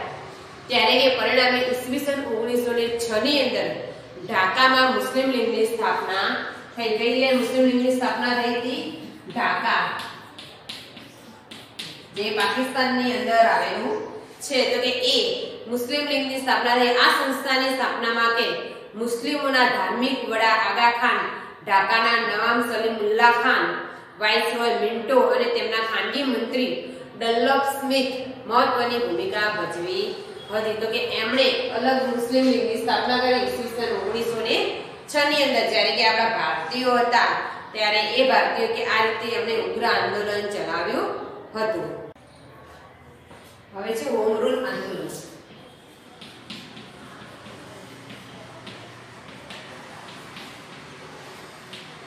તો કે હોમ રૂલ આંદોલનની અંદર ક્યારે કીધું કે ઈસવીસન 1916. આ ખાસ ઈસવીસન એટલે કે સાલવારી યાદ રાખવાની રહેશે. તો કે એપ્રિલ ની અંદર ઈસવીસન 1916 માં બાળ ગંગાધર તિલકે પુનાની અંદર ઇન્ડિયન હોમ રૂલ લીગની કે સ્થાપના કરી હતી. ક્યારે તો કે પુનાની અંદર એપ્રિલ મહિનાની અંદર ઈસવીસન 1916 માં કે કોણે તો કે બાળ ગંગાધર તિલકે કે પુનાની અંદર હોમ રૂલ આંદોલનની કે સ્થાપના કરી હતી. તિલકે જાહેર કર્યું. કયો મંત્ર જાહેર કર્યો તો કે સ્વરાજ્ય મારો જન્મસિદ્ધ હક છે, એને હું લઈને જ જંપીશ. આ તિલકે કેસરી અને મરાઠા અખબારમાં પણ એમણે લેખો લખ્યા હતા. એમણે પણ બે વર્તમાનપત્રો શરૂ કર્યા. લોકમાન્ય તિલક, જે પાછળથી બાળ ગંગાધર તિલક અને લોકમાન્ય તિલક બંને એક જ. બરાબર. તો કે પાછળથી એ લોકમાન્ય તિલક તરીકે ઓળખાયા. ક્યારે તો કે એમણે આ આંદોલન શરૂઆત કરી ઈસવીસન 1916 ની અંદર, ત્યારે એ લોકમાન્ય તિલક તરીકે ઓળખાયા. પહેલા કયા નામે હતા તો કે બાળ ગંગાધર તિલક. તો કે એમણે જ્યારે કે 1916 માં કે હોમ રૂલ આંદોલનની શરૂઆત કરી, ત્યારે કે એમણે લેખો દ્વારા અને વર્તમાનપત્રો દ્વારા પણ એમના ભાષણો આપ્યા અને લોકમત પણ એમણે મેળવ્યું. એ સમય દરમિયાન તિલકને કે લોકમાન્ય તિલક તરીકે બિરદાવવામાં આવ્યા. લોકમાન્ય તિલક તરીકે ક્યારે બિરદાવવામાં આવ્યા તો કે હોમ રૂલ આંદોલન વખતે ઈસવીસન 19 માં એ લોકમાન્ય તિલક તરીકે ઓળખાવા લાગ્યા. તો કે એની બેસન્ટ મદ્રાસમાં સપ્ટેમ્બર 1916 માં એની બેસન્ટ નામના મહાન નેતા હતા. એમને એની બેસન્ટ કે એ મહિલા કાર્યકર્તા હતા, બરાબર. તો કે ઈસવીસન 1916 માં એમણે મદ્રાસમાં કે હોમ રૂલ આંદોલનની શરૂઆત કરી હતી. એમણે ઈસવીસન 1916 માં હોમ રૂલ લીગની સ્થાપના કરી.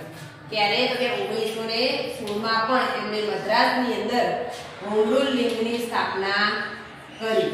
એના દ્વારા પણ લોકોને એમણે પોતાના મત રજૂ કર્યા. એ સંસ્થાનો હેતુ કયો હતો તો કે સંસ્થાનો હેતુ હતો બંધારણીય માર્ગે હોમ રૂલ આંદોલન. હોમ રૂલ એટલે કે જવાબદાર રાજ્યતંત્ર. હોમ રૂલ એટલે જવાબદાર રાજ્યતંત્ર.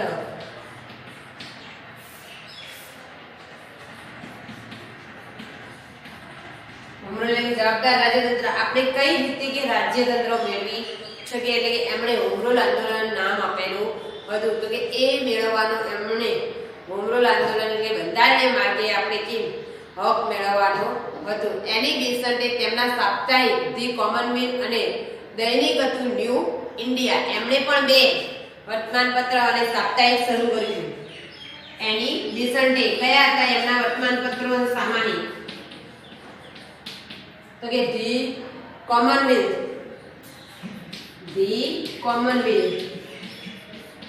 અને બીજું હતું ન્યૂ ઇન્ડિયા. બીજું પણ ન્યૂ ઇન્ડિયા કોનું હતું તો કે ન્યૂ ઇન્ડિયા એ બિપિનચંદ્ર પાલે પણ એની શરૂઆત કરી હતી. તો કે મદ્રાસની અંદર પણ એની બેસન્ટે બે એક સામાયિક અને વર્તમાનપત્રની શરૂઆત કરી કે એમાં એમણે પણ પોતે લેખો લખ્યા હતા. એની બેસન્ટે પણ બ્રિટિશ સરકારની હિંદને જવાબદાર રાજ્યતંત્ર અને ગૃહ સ્વરાજ્ય વહેલી તકે આપવા અનુરોધ કર્યો હતો. કે બ્રિટિશ સરકારને એમણે જણાવ્યું કે અમને બને એટલું કે અમારે ભારતીય હિંદને પોતાનું જવાબદાર રાજ્ય એટલે પોતાની જવાબદારી કે સ્વકો રાજ્યની અને ગૃહ સ્વરાજ્ય એટલે પોતાનું ગૃહ એટલે કે પોતાનું સ્વરાજ્ય એમને આપો. એ વહેલી તકે અમને કે અમારું સ્વરાજ્ય આપો. કોંગ્રેસ અને મુસ્લિમ લીગે કે હોમ રૂલ આંદોલનને ટેકો આપ્યો. તો કે કોંગ્રેસે અને મુસ્લિમ લીગે કે આ હોમ રૂલ આંદોલનને કે ટેકો આપ્યો. અંગ્રેજ સરકાર કે એની બેસન્ટની ચળવળથી ચોકી ઉઠી કે એની બેસન્ટે આવું કાર્ય કર્યું.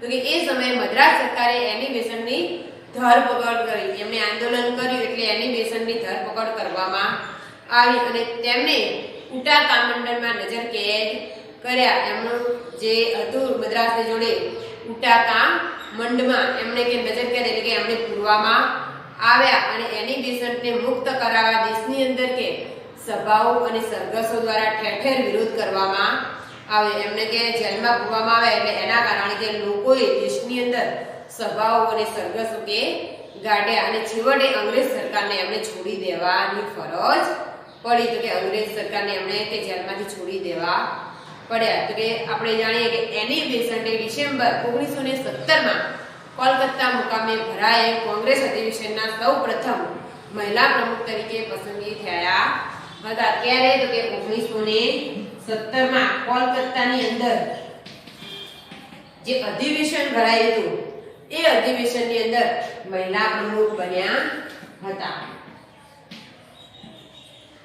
તો કે એ સમયે કે ત્યારબાદ પછી લખનૌ કરાર 1916 માં કે કરાર કરવામાં આવ્યો. કરાર એટલે કે બંને બ્રિટિશ એટલે કે અંગ્રેજો અને આપણા વચ્ચે કે લખાણ લખવામાં આવ્યું. તો કે લખનૌ કરાર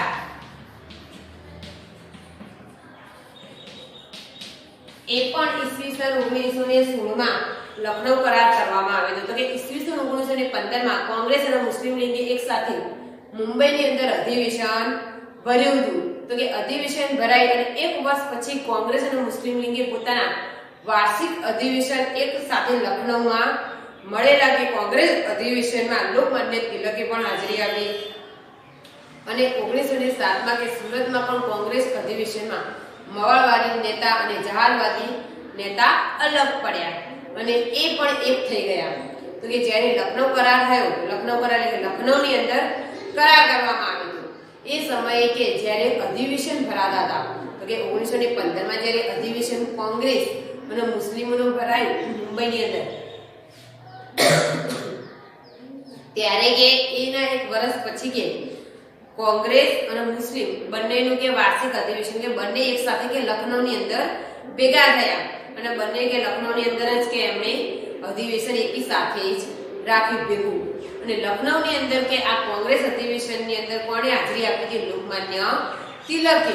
અને ઈસવીસન 1907 ની અંદર કે જ્યારે સુરતની અંદર કોંગ્રેસ અધિવેશન ભરાય ત્યારે કે મવાળવાદી અને જહાલવાદી નેતાઓ શું હતા? અલગ હતા 1907 માં. પણ જ્યારે કે આ 1916 માં કે પાછો કરાર કરવામાં આવ્યો ત્યારે મવાળવાદી અને જહાલવાદી નેતાઓ શું થઈ ગયા? એક થઈ ગયા. અને કોંગ્રેસ અને મુસ્લિમ લીગના નેતાઓ ઈસવીસન 1916 માં કે લખનૌ મુકામે કે સમજૂતી કરીને કરાર કર્યો. બંનેના પ્રશ્નોની કે રજૂઆત કરી કે મુસ્લિમોએ કીધું ભાઈ અમારે આ રીતે ને હિન્દુએ આ રીતે, તો કે બંનેની સમજૂતી કરી અને એમને કરાર કરવામાં આવ્યો જેને લખનૌ કરાર તરીકે ઓળખવામાં આવે છે. આ કરારથી કે કોંગ્રેસ અને મુસ્લિમ લીગ રાજકીય પક્ષો તરીકે રાષ્ટ્રના હિતને મહત્વ આપ્યું. તેથી સ્વરાજ્ય માટેની લડતને બળ મળ્યું. અહીંયા સુધી લખનૌ કરારથી તો કે કોંગ્રેસ અધિવેશનના જે નેતાઓ હતા અને મુસ્લિમ લીગ બંને શું થયા? એક થઈ ગયા. કે બંનેને સમજૂતી કરી દીધી. સમજૂતી કર્યા બાદ કોંગ્રેસ અને મુસ્લિમના જે રાજકીય પક્ષો હતા એ રાજકીય પક્ષો કે રાષ્ટ્રના હિત કે દેશને કયા માટે સારું થાય એને મહત્વ આપી અને કે આપણે સ્વરાજ્યની લડતને આપણે કે બળ મળ્યું એટલે કે એમને મજબૂતીનો ટેકો મળ્યો. હવે છે સુભાષચંદ્ર બોઝ અને આઝાદ હિન્દ ફોર્સ.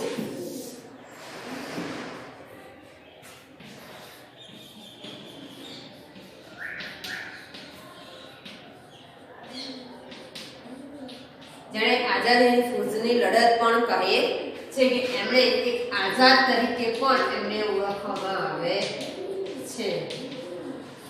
તો કે આ આપણે સુભાષચંદ્ર બોઝ વિશે પણ જાણીએ. સુભાષચંદ્ર બોઝનો જન્મ ક્યારે થયો? 23મી જાન્યુઆરી 1857. ક્યારે? 23મી જાન્યુઆરી 1897 માં ની અંદર ઓડિશાના કટક મુકામે થયો હતો. કઈ જગ્યાએ? તો કે ઓડિશાના કટક મુકામે. ઓડિશા બંને એક જ છે.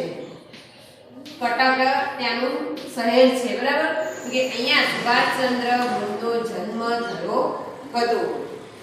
તો કે તેમની માતાનું નામ હતું પ્રભાવતી અને એમના પિતાનું નામ હતું જાનકી.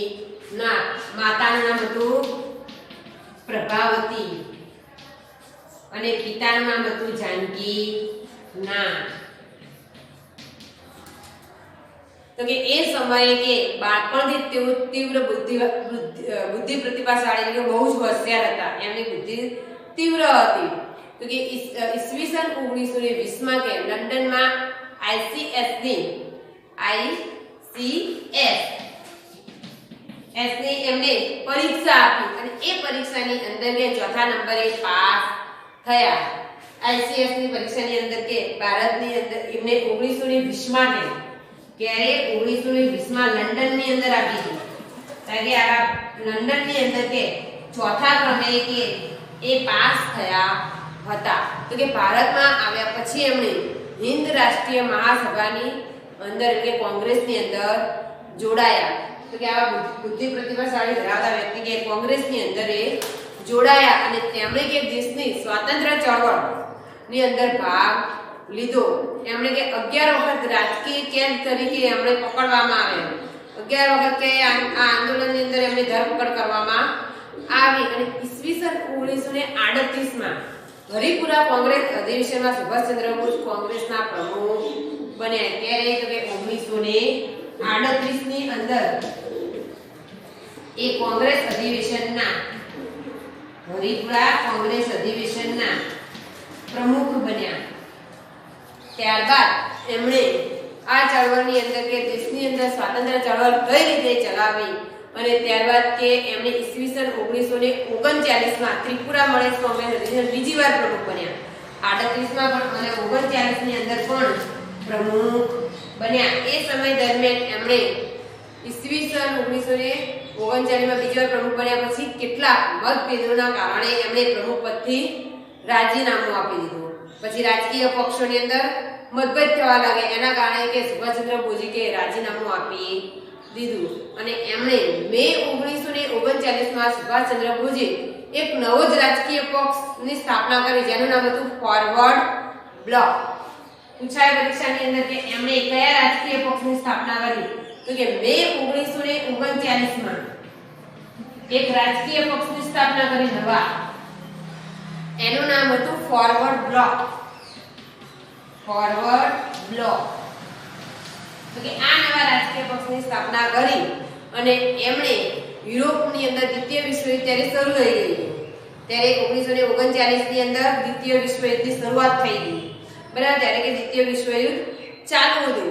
એટલે કે ફોરવર્ડ બ્લોકના યુદ્ધ વિરોધી પ્રચાર એમણે શરૂ કર્યો હતો કે દેશની અંદર કે આ વિશ્વયુદ્ધ થાય છે તો કે એમણે પણ એનો વિરોધ કર્યો હતો. સુભાષચંદ્ર બોઝ અને એમના સાથીઓની સરકારે જેલમાં પૂરી અને સુભાષચંદ્ર બોઝને ઉપવાસ ઉપર ઉતર્યા. તો કે સુભાષચંદ્ર બોઝ અને એમના સાથીઓની કે સરકારે શું કર્યા? જેલમાં પૂરી દીધા. ત્યારે કે જેલની અંદર કે સુભાષચંદ્ર બોઝે શું કર્યું? ઉપવાસ ચાલુ કર્યા હતા અને એ સમયે કે એમની તબિયત લથડતા સરકારે એમને જેલમાંથી મુક્ત કરી અને એમને એક મકાનની અંદર કે નજર કેદ કર્યા હતા. એટલે કે એમને જેલમાંથી છોડી દીધા પણ એક મકાનની અંદર કે એમને નજર કેદ રાખ્યા હતા. ત્યારે કે 17 જાન્યુઆરી 1941 ના રોજ મધ્યરાત્રિએ સુભાષચંદ્ર બોઝ અંગ્રેજ સરકારની નજર કેદમાંથી છટક્યા. ત્યારે 17 જાન્યુઆરી 1941 એમણે કે નજર કેદમાં જે મકાનની અંદર છે એમાંથી ભાગી છૂટ્યા. તેવું કે એ સમયે શું કર્યું હતું કે વેશ પરિવર્તન કરી અને એ પેશાવર, કાબુલ ત્યાં થઈ અને એ મોસ્કો થઈ અને બર્લિન પહોંચ્યા. ક્યાં? તો કે મોસ્કો થઈ અને બર્લિન જે જાપાનની અંદર આવ્યું છે. તો કે એમણે જે નજર કેદ કરે છે ત્યાંથી એ છૂટી અને બર્લિન પહોંચી અને પ્રવચન આપતા જે બર્લિન ત્યાં પહોંચ્યા અને બર્લિન કે પ્રવચન આપતા હતા રેડિયો ઉપર પ્રવચન આપતા કે અંગ્રેજ સરકાર ચોંકી ઉઠી. અંગ્રેજ સરકારને જે છે બર્લિન પહોંચી છે જાપાન ત્યાંથી તે શું થઈ ગયા? સુમાત્રા થઈ અને જાપાન ગયા. બર્લિન થઈ અને પછી કે પાછા જાપાન જતા રહ્યા. તો કે આટલું જાણો કે જર્મનીની અંદર કે જાપાનના અંગ્રેજોના દુશ્મન દેશો હતા. જે જર્મની અને જાપાનની અંદર કે જે અંગ્રેજોના દુશ્મન હતા. આ સંજોગોમાં શું કર્યું? સુભાષચંદ્ર બોઝે એનો લાભ લઈ અને તેના વડા જે હિટલર હતા, જર્મનીના વડા હિટલર અને જાપાનના વડા હતા ટોજો, બંનેની સાથે વાતચીત કરી અને જાપાનને વધુ મદદરૂપ થઈ શકે એમ એ પોતે કે એને કે બંનેના વચ્ચે કે વધુ મદદરૂપ થઈ શકે છે તેમ વિચારીને તેમણે એશિયાઈ દેશોની લડત આપવાનો નિર્ણય કર્યો હતો કે એ બંનેની અંદર કઈ રીતે કે આપણે મદદરૂપ કરી અને દેશોની અંદર કે વિશ્વયુદ્ધની અંદરથી આપણે બચી શકીએ. તો કે આઝાદી પૂર્વના સુકાની પદે આઝાદી પૂર્વની લડત જે ચાલી એના સુકાની પદે કોણ હતું કે એની રચના કોણે કરી? આઝાદી ફૌજની.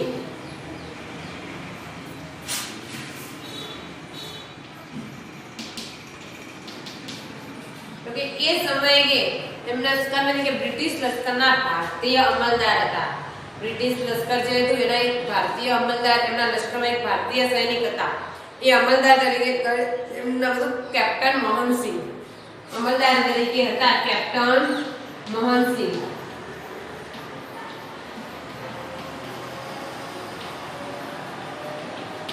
તો કે આમણે આઝાદી ફૌજની રચના કરી હતી. આઝાદી ફૌજની રચના કોણે કરી? તો કે કેપ્ટન મોહનસિંહે.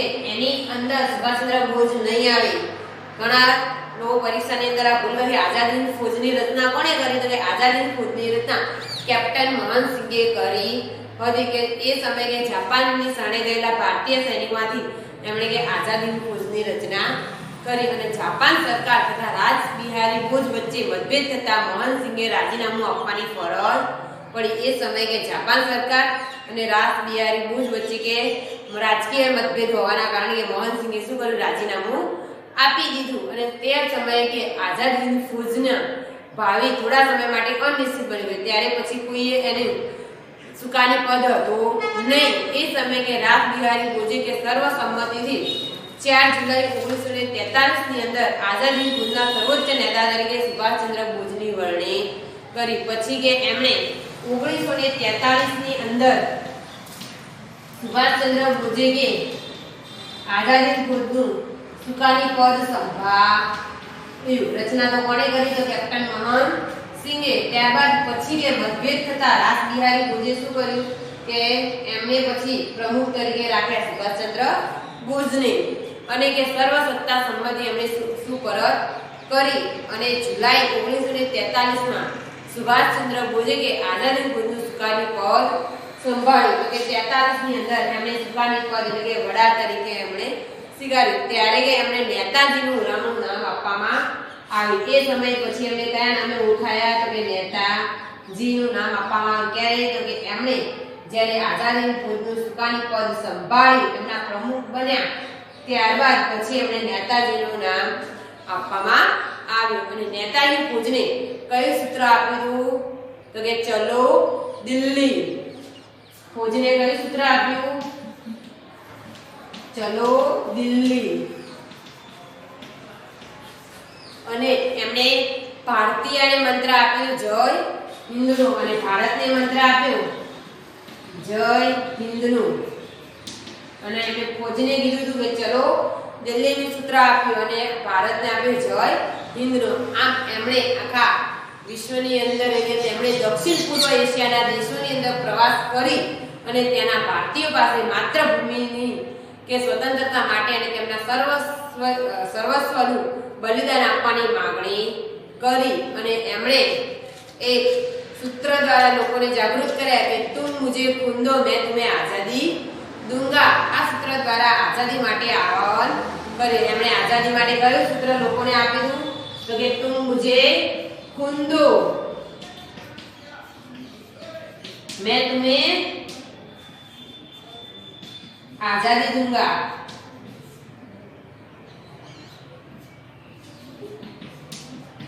આ સૂત્ર દ્વારા એમણે લોકોની અંદર કે આઝાદી માટેનું આહ્વાન એટલે કે એમણે ઉત્સાહિત કર્યા હતા।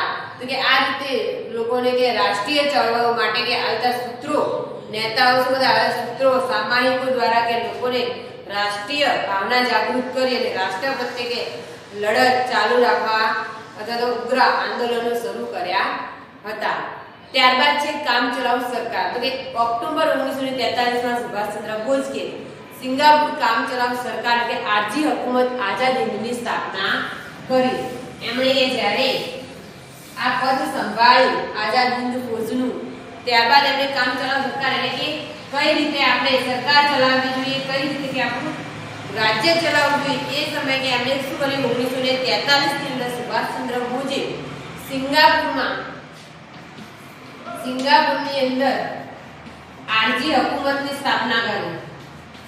આરજી હુકુમતની અંદર ઈસવીસન 1943 માં એમણે સ્થાપના કરી અને ત્યારબાદ આઝાદ હિંદ બોઝ લશ્કરના સર્વોચ્ચ વડા તરીકેનો હોદ્દો સંભાળ્યો। આખો લશ્કરીના વડા તરીકે પણ એમણે હોદ્દો સંભાળ્યો અને કામચલાઉ સરકારે કે ઇંગ્લેન્ડ અને અમેરિકા સામે પણ યુદ્ધ જાહેર કરી। એ સમયે વિશ્વ યુદ્ધ ચાલુ જ હતું। તો કે આઝાદ હિંદ ફૌજની કામગીરી તો કે હવે આઝાદ હિંદ ફૌજની કામગીરી કઈ હતી તો કે સુભાષચંદ્ર બોઝે આઝાદ હિંદની અંદર કામચલાઉ સરકારના વડા બન્યા પછી એમણે આઝાદ હિંદ ફૌજનું ફરીથી કે આયોજન કર્યું અને તેમણે કે સૈનિકોને સઘન તાલીમ પણ આપી। એ લશ્કરના વડા તરીકે પણ એમણે સંભાળ્યું અને આઝાદ હિંદ ફૌજના પ્રમુખ તરીકે પણ એ રહ્યા પ્રમુખ યા વડા। તો કે એ સમયે એમણે શું કર્યું કે ફરીથી જ એમણે આયોજન બનાવ્યું આખું અને ત્યારબાદ એમને સુભાષચંદ્ર બોઝે કે જે સૈનિકો હતા એમને સઘન એટલે કે કડક તાલીમ આપી અને સુભાષચંદ્ર બોઝે કે આઝાદ હિંદ ફૌજમાં અલગ અલગ લશ્કરી ટુકડીઓ પણ ઊભી કરી. તો કે એ સમયે આઝાદ હિંદ ફૌજની અંદર કે સુભાષચંદ્ર બોઝે કે 4 લશ્કરી ટુકડીઓ ઊભી કરી જેનું એમણે નામ આપ્યું હતું ગાંધી, સુભાષ, નહેરુ અને આઝાદ. આવી 4 એમણે લશ્કરી ટુકડીઓ ઊભી કરી હતી. તેમણે પણ એક સ્ત્રીઓની એક અલગ લશ્કરી ઊભી કરી જેનું નામ તેમણે આપ્યું ઝાંસીની રાણી અને એમનું નેતૃત્વનું કેપ્ટન લક્ષ્મી સહગલે હતું. તો કે જે સ્ત્રીઓનું એમણે લશ્કરી બનાવેલું જે ટુકડી તો કે એ ટુકડીની અંદર નેતૃત્વ કેપ્ટન તરીકે હતા લક્ષ્મી સહગલે. તો કે આવી એમણે ટુકડીઓ કરી અને જુદી જુદી રીતે કે તાલીમ આપવામાં આવી હતી. તો કે આઝાદ હિંદ ફૌજે ભારતની પૂર્વ સરહદે આરાકાન અને ઇમ્ફાલ, તમે આરાકાન અને ઇમ્ફાલ જો પૂર્વના દેશો છે, જે અરુણાચલ પ્રદેશ છે ને એની નીચે છે મિઝોરમ ને, તો કે એ જગ્યાએ વિભાગની અંદર કેટલાક વિજયો મેળવ્યા. આઝાદ હિંદ ફૌજની લડતની અંદર કે ભારતના આ ભાગોની અંદર કે સુભાષચંદ્ર બોઝે કે વિજય મેળવ્યો. ત્યારબાદ એમને પુરવઠાની ભયંકર તંગી અને ભારે વરસાદના કારણે કે ફૌજને પીછેહટ કરવી પડી. એમણે શરૂઆત તો વિજય મેળવ્યો પણ એમની પાસે શું થયું તો કે એમને પુરવઠો તે એમના જોડે અનાજ, પાણી એ ખૂટ્યું અને ત્યારબાદ ભારે વરસાદ પડ્યો. તો કે લોકો પાસે આવું કોઈ જ પુરવઠો રહ્યો નહીં અનાજ પાણીનો. તો કે એ સમયે જાપાન ઉપર અમેરિકા દ્વારા અણુબોમ્બ ફેંકાયો હતો. જાપાનની અંદર 2 મોટા અણુબોમ્બ ફેંકાયા હતા, બરાબર, હિરોશિમા અને નાગાસાકી. તો કે આ બોમ્બ ફેંકાયા એ સમયે શું થયું કે જાપાન હાર્યું. તો કે યુદ્ધની પરિસ્થિતિ બદલાઈ ગઈ અને આઝાદ હિંદુ ફૌજનું ભવિષ્ય રહ્યું નહીં. આમ તો આઝાદ હિંદ ફૌજના જે જાપાનના વડા હતા ટોઝો, તો કે ટોઝોને હિટલરે પણ સુભાષચંદ્ર બોઝને ટેકો આપ્યો હતો. તો કે એ સમયે શું થયું કે જાપાન છે આખું હારી ગયું. એના કારણે કે આઝાદ હિંદ ફૌજનું ભવિષ્ય રહ્યું નહીં અને 4,000 સૈનિકોની ખુવારી થઈ ગઈ કે આપણા સૈનિકો પણ મરી ગયા અને 25,000 જેવા સૈનિકો એમણે કેદ પણ કરી દીધા. વિચાર કે આઝાદ હિંદનું જો સંપૂર્ણ સફળતા મળી હોત તો કે આપણે એ સમયે પણ કદાચ આઝાદ થઈ ગયા હોત. તો કે નેતાજીની પ્રતિજ્ઞા હતી કે હું ગુલામ હિન્દુસ્તાનમાં પગ મૂકીશ નહીં.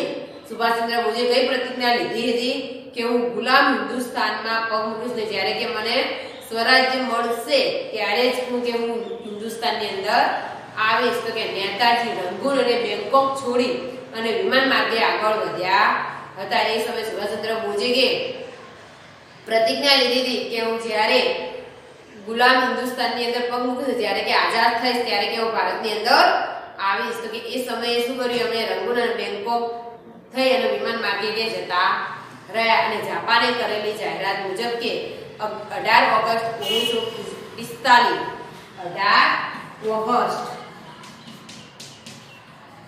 1945 ની અંદર જાપાનની જે વિમાન ગયું એટલે કે ફાર્મોસાના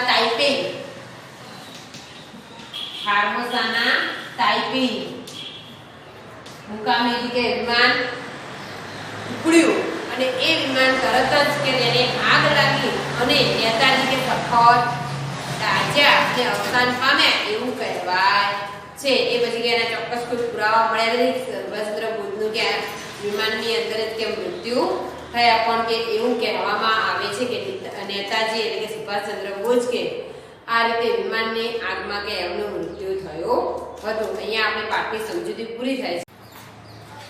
મોટા પ્રશ્ન સમજૂતી જોઈએ કે ભારતમાં રાષ્ટ્રીય શિક્ષણની આવશ્યકતા સાથે ઊભી થઈ. હવે રાષ્ટ્રીય શિક્ષણ તો કે ભારતની અંદર શા માટે રાષ્ટ્રીય શિક્ષણની શરૂઆત કરી હતી?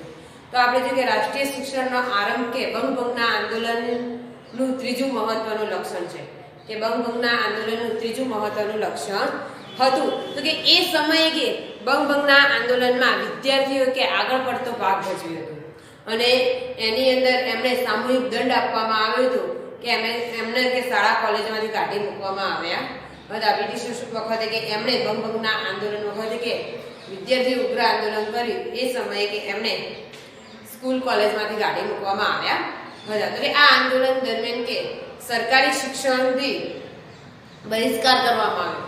તો કે સરકારી શિક્ષણનો બહિષ્કાર કરવામાં આવ્યો. તેથી કે સરકારી શિક્ષણના વિકલ્પ તરીકે કે રાષ્ટ્રીય શિક્ષણની જરૂરિયાત ઊભી થઈ કે એ વિદ્યાર્થીઓને કે સરકારી સ્કૂલમાંથી કાઢી મૂકવામાં આવ્યા. એ દરમિયાન કે રાષ્ટ્રીય શિક્ષણની જરૂરિયાત ઊભી થઈ અને આમ આ રાષ્ટ્રીય શિક્ષણ આપતી કે સંસ્થા કે રાષ્ટ્રીય શિક્ષણની કે શરૂઆત કરવામાં આવી. તો કે ઈસવીસન 1907માં કે બંગાળના 309 જેટલી રાષ્ટ્રીય પ્રાથમિક શાળાઓ અને 25 જેટલી રાષ્ટ્રીય માધ્યમિક શાળાઓ કે શરૂ કરવામાં આવી અને ઈસવીસન 1901માં રવિન્દ્રનાથ ટાગોરે કે શાંતિ નિકેતન વિશ્વ ભારતી વિદ્યાલય કે શરૂ કરવામાં આવ્યું હતું. તો કે એ સમયે કે પંડિત માલવીએ જે બનારસ હિન્દુ યુનિવર્સિટીની પણ સ્થાપના કરી હતી. આમ જોઈએ કે સરકારી શિક્ષણનો બહિષ્કાર કરી અને યુવાન વર્ગ રાષ્ટ્રીયતાની ભાવના વધારવા દેશમાં રાષ્ટ્રીય શિક્ષણની કે શરૂઆત કરવામાં આવી હતી. હવે બીજો પ્રશ્ન છે કે બંગાળના ભાગલાના શા પરિણામ આવ્યા? બંગાળના ભાગલાના શા પરિણામ આવ્યા? અથવા તો બંગભંગનું આંદોલન ટૂંક નોંધ તરીકે પણ પૂછાઈ શકાય કે બંગભંગનું આંદોલન.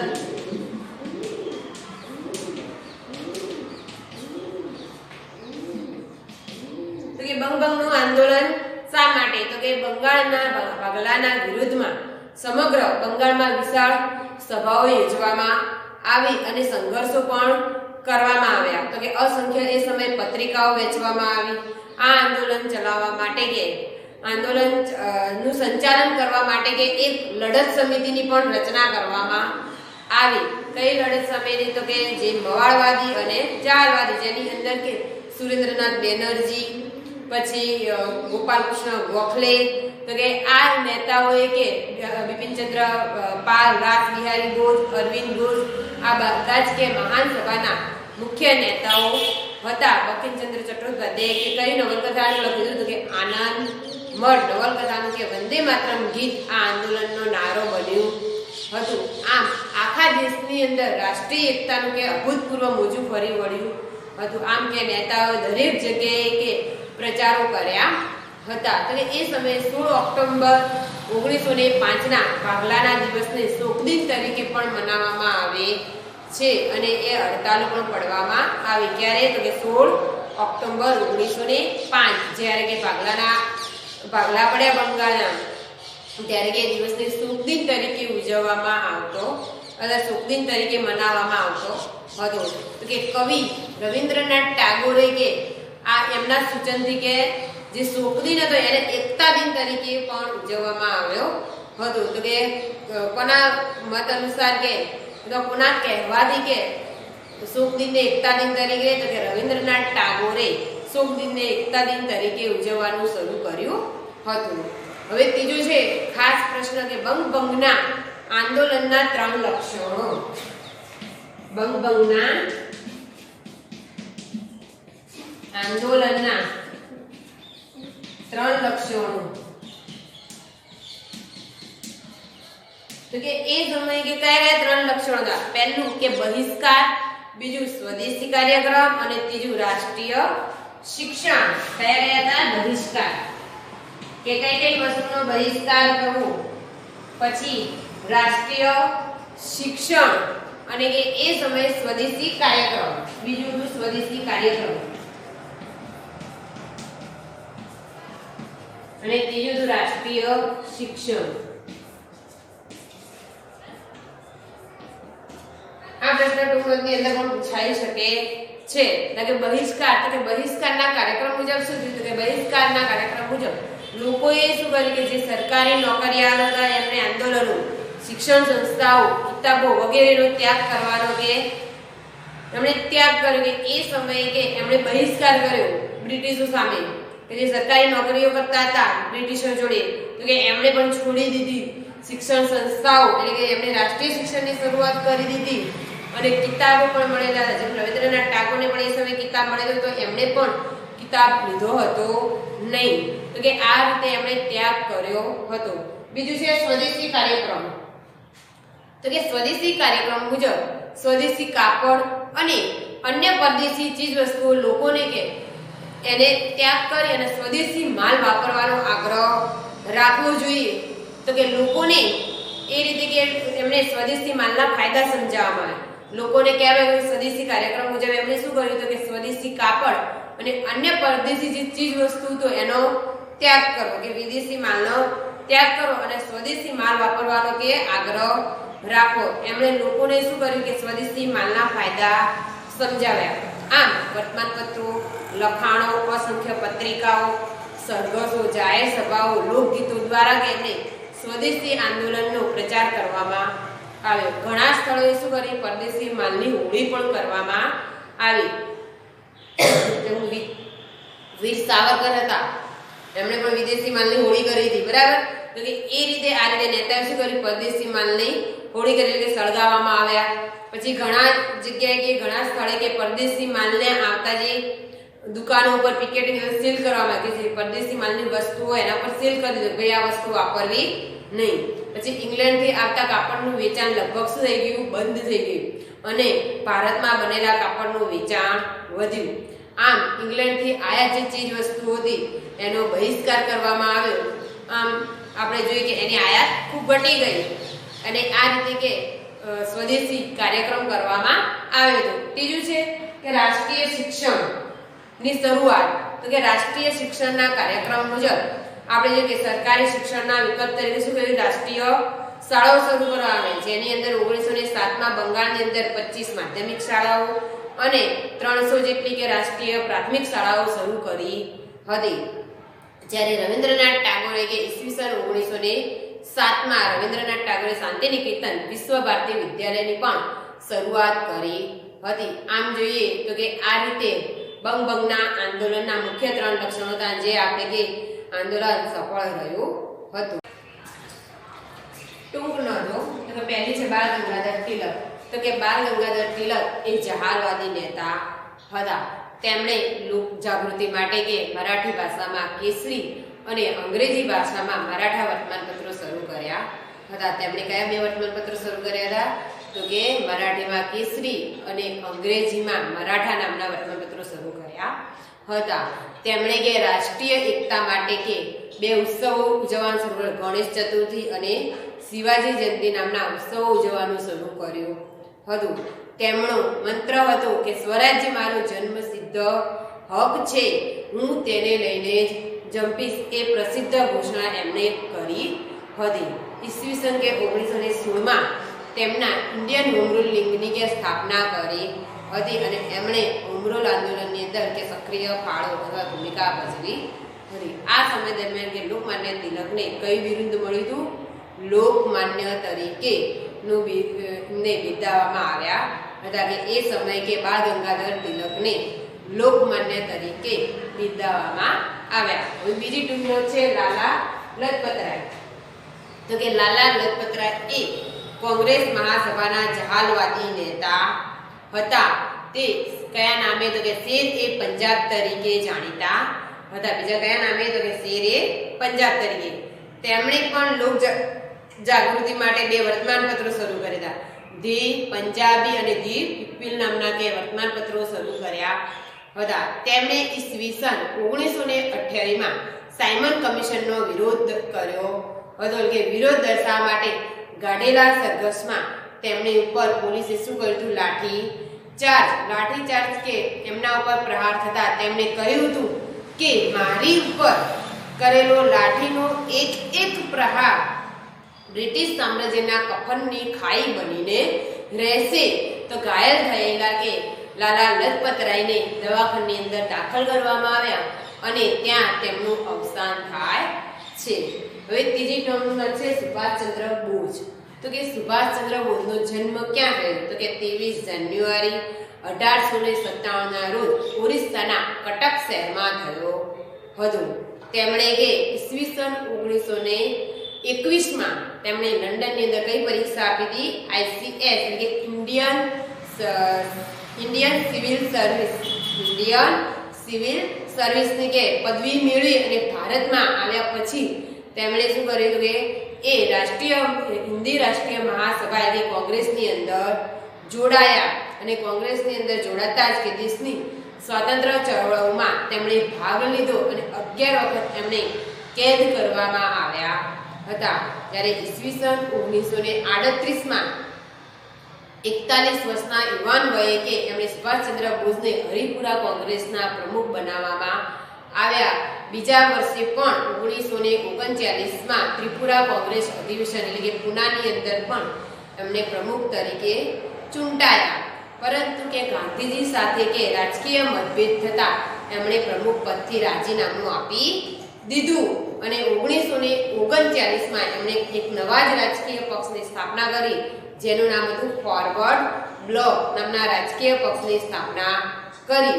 ત્યાર પછી તેમણે દેશના વિવિધ ભાગોમાં 10 મહિનાઓ સુધી એમણે અનેક સરઘસો વાળી અને એમણે એ સમયે દ્વિતીય વિશ્વયુદ્ધ કે પ્રારંભ થઈ ગયો હતો। એ સમય દરમિયાન સુભાષચંદ્ર બોઝે કે એમણે જુલાઈ 1943માં સુભાષચંદ્ર બોઝ આઝાદ હિંદ ફૌજના સુકાની પદ બન્યા। તો કે સુભાષચંદ્ર બોઝ કે એમણે 1943ની અંદર કે એમણે સુકાની પદ સંભાળી ત્યારે એમણે નેતાજીના ઉનામના નામથી પણ ઓળખવામાં આવ્યા અને ફૌજને એમણે કઈ સૂત્ર આપ્યું છે? ચલો દિલ્હી, અને ભારતીયોને આપ્યું હતું એમણે જય હિન્દનું સૂત્ર આપ્યું। પછી તેઓ કે દક્ષિણ પૂર્વ એશિયાની અંદર વસતા જે ભારતીયો હતા એમણે પણ એમના બહારની વિદેશની અંદર કે જે ભારતીયો હતા એમણે પણ એમને સૂત્ર આપ્યું કે તુમ મુझे खून दो मैं तुम्हें आजादी दूंगा। તો કે ઓક્ટોબર 1943ની અંદર એમણે સિંગાપુરની અંદર સ્વતંત્ર ભારતની કામચલાઉ સરકાર એટલે આરજી હુકુમતની સ્થાપના કરી। ક્યારે? ઓક્ટોબર 1943માં।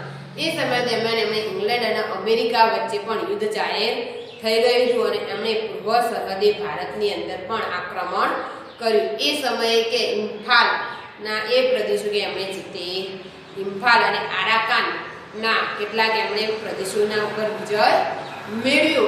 એ અરસાની અંદર એટલે એ સમય દરમિયાન વિશ્વયુદ્ધની પરિસ્થિતિ કે બદલાઈ, આઝાદ હિંદ ફૌજ કે વિખરાઈ ગઈ અને જાપાને કરેલી જાહેરાત મુજબ કે 18 ઓગસ્ટ 1945ના રોજ સુભાષચંદ્ર બોઝનું વિમાની અકસ્માતમાં મૃત્યુ થયું હતું। ચોથી ટૂંક છે બંગાળના ભાગલા।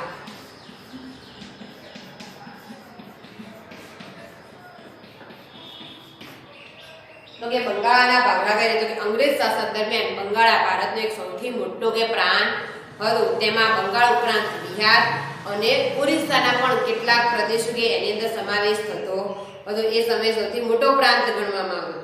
તો કે બંગાળ પ્રાંતની કે વસ્તી લગભગ 7 કરોડ અને 80 લાખથી પણ વધારે હતી। તો કે આવડા મોટા પ્રાંતનો વહીવટ કરવો કે મુશ્કેલ હોવાથી તેને શું થયું? વિસર્જન કરવામાં આવ્યું તો વિભાજન કરવું કે અનિવાર્ય હતું। પરંતુ એ સમયે કે વાઇસરોય લોર્ડ કર્ઝને શું કર્યું? તો કે બંગાળની અંદર કે બિહાર અને ઓરિસ્સાના પ્રદેશો જુદા પાડવાના બદલે એમણે શું કર્યું? તો કે બિહાર અને ઓરિસ્સાના જુદા પાડવાના બદલે કે એમણે મુસ્લિમ બહુમતીવાળા પૂર્વ બંગાળ અને પશ્ચિમ બંગાળ એમ અલગ પાડ્યા। એમણે પૂર્વ બંગાળ અને પશ્ચિમ બંગાળ એમ મુસ્લિમ બહુમતીવાળા એટલે જ્યાં મુસ્લિમ લોકો વધારે થાય એ રીતે એમણે પ્રદેશો અલગ પાડ્યા। આમ 16 ઓક્ટોબર 1905ના રોજ અસમ સહિતનું આ નવો એક પ્રાંત બન્યું ને એમણે એ સમયે કે નવો આખો પ્રાંત બનાવ્યો। આમ કરવા પાછળ કે લોર્ડ કર્ઝને વાસ્તવિક હેતુ હતો કોમવાદને ઉત્તેજન આપવાનો અને આમ રાષ્ટ્રીય ચળવળને કે નબળી પાડવાનો હેતુ હતો। એટલે કે અંગ્રેજ સરકારને કયો હેતુ હતો? તો કે કોમવાદને ઉત્તેજન આપ્યું અને કે રાષ્ટ્રીય ચળવળ નબળી પાડવાનો હતો।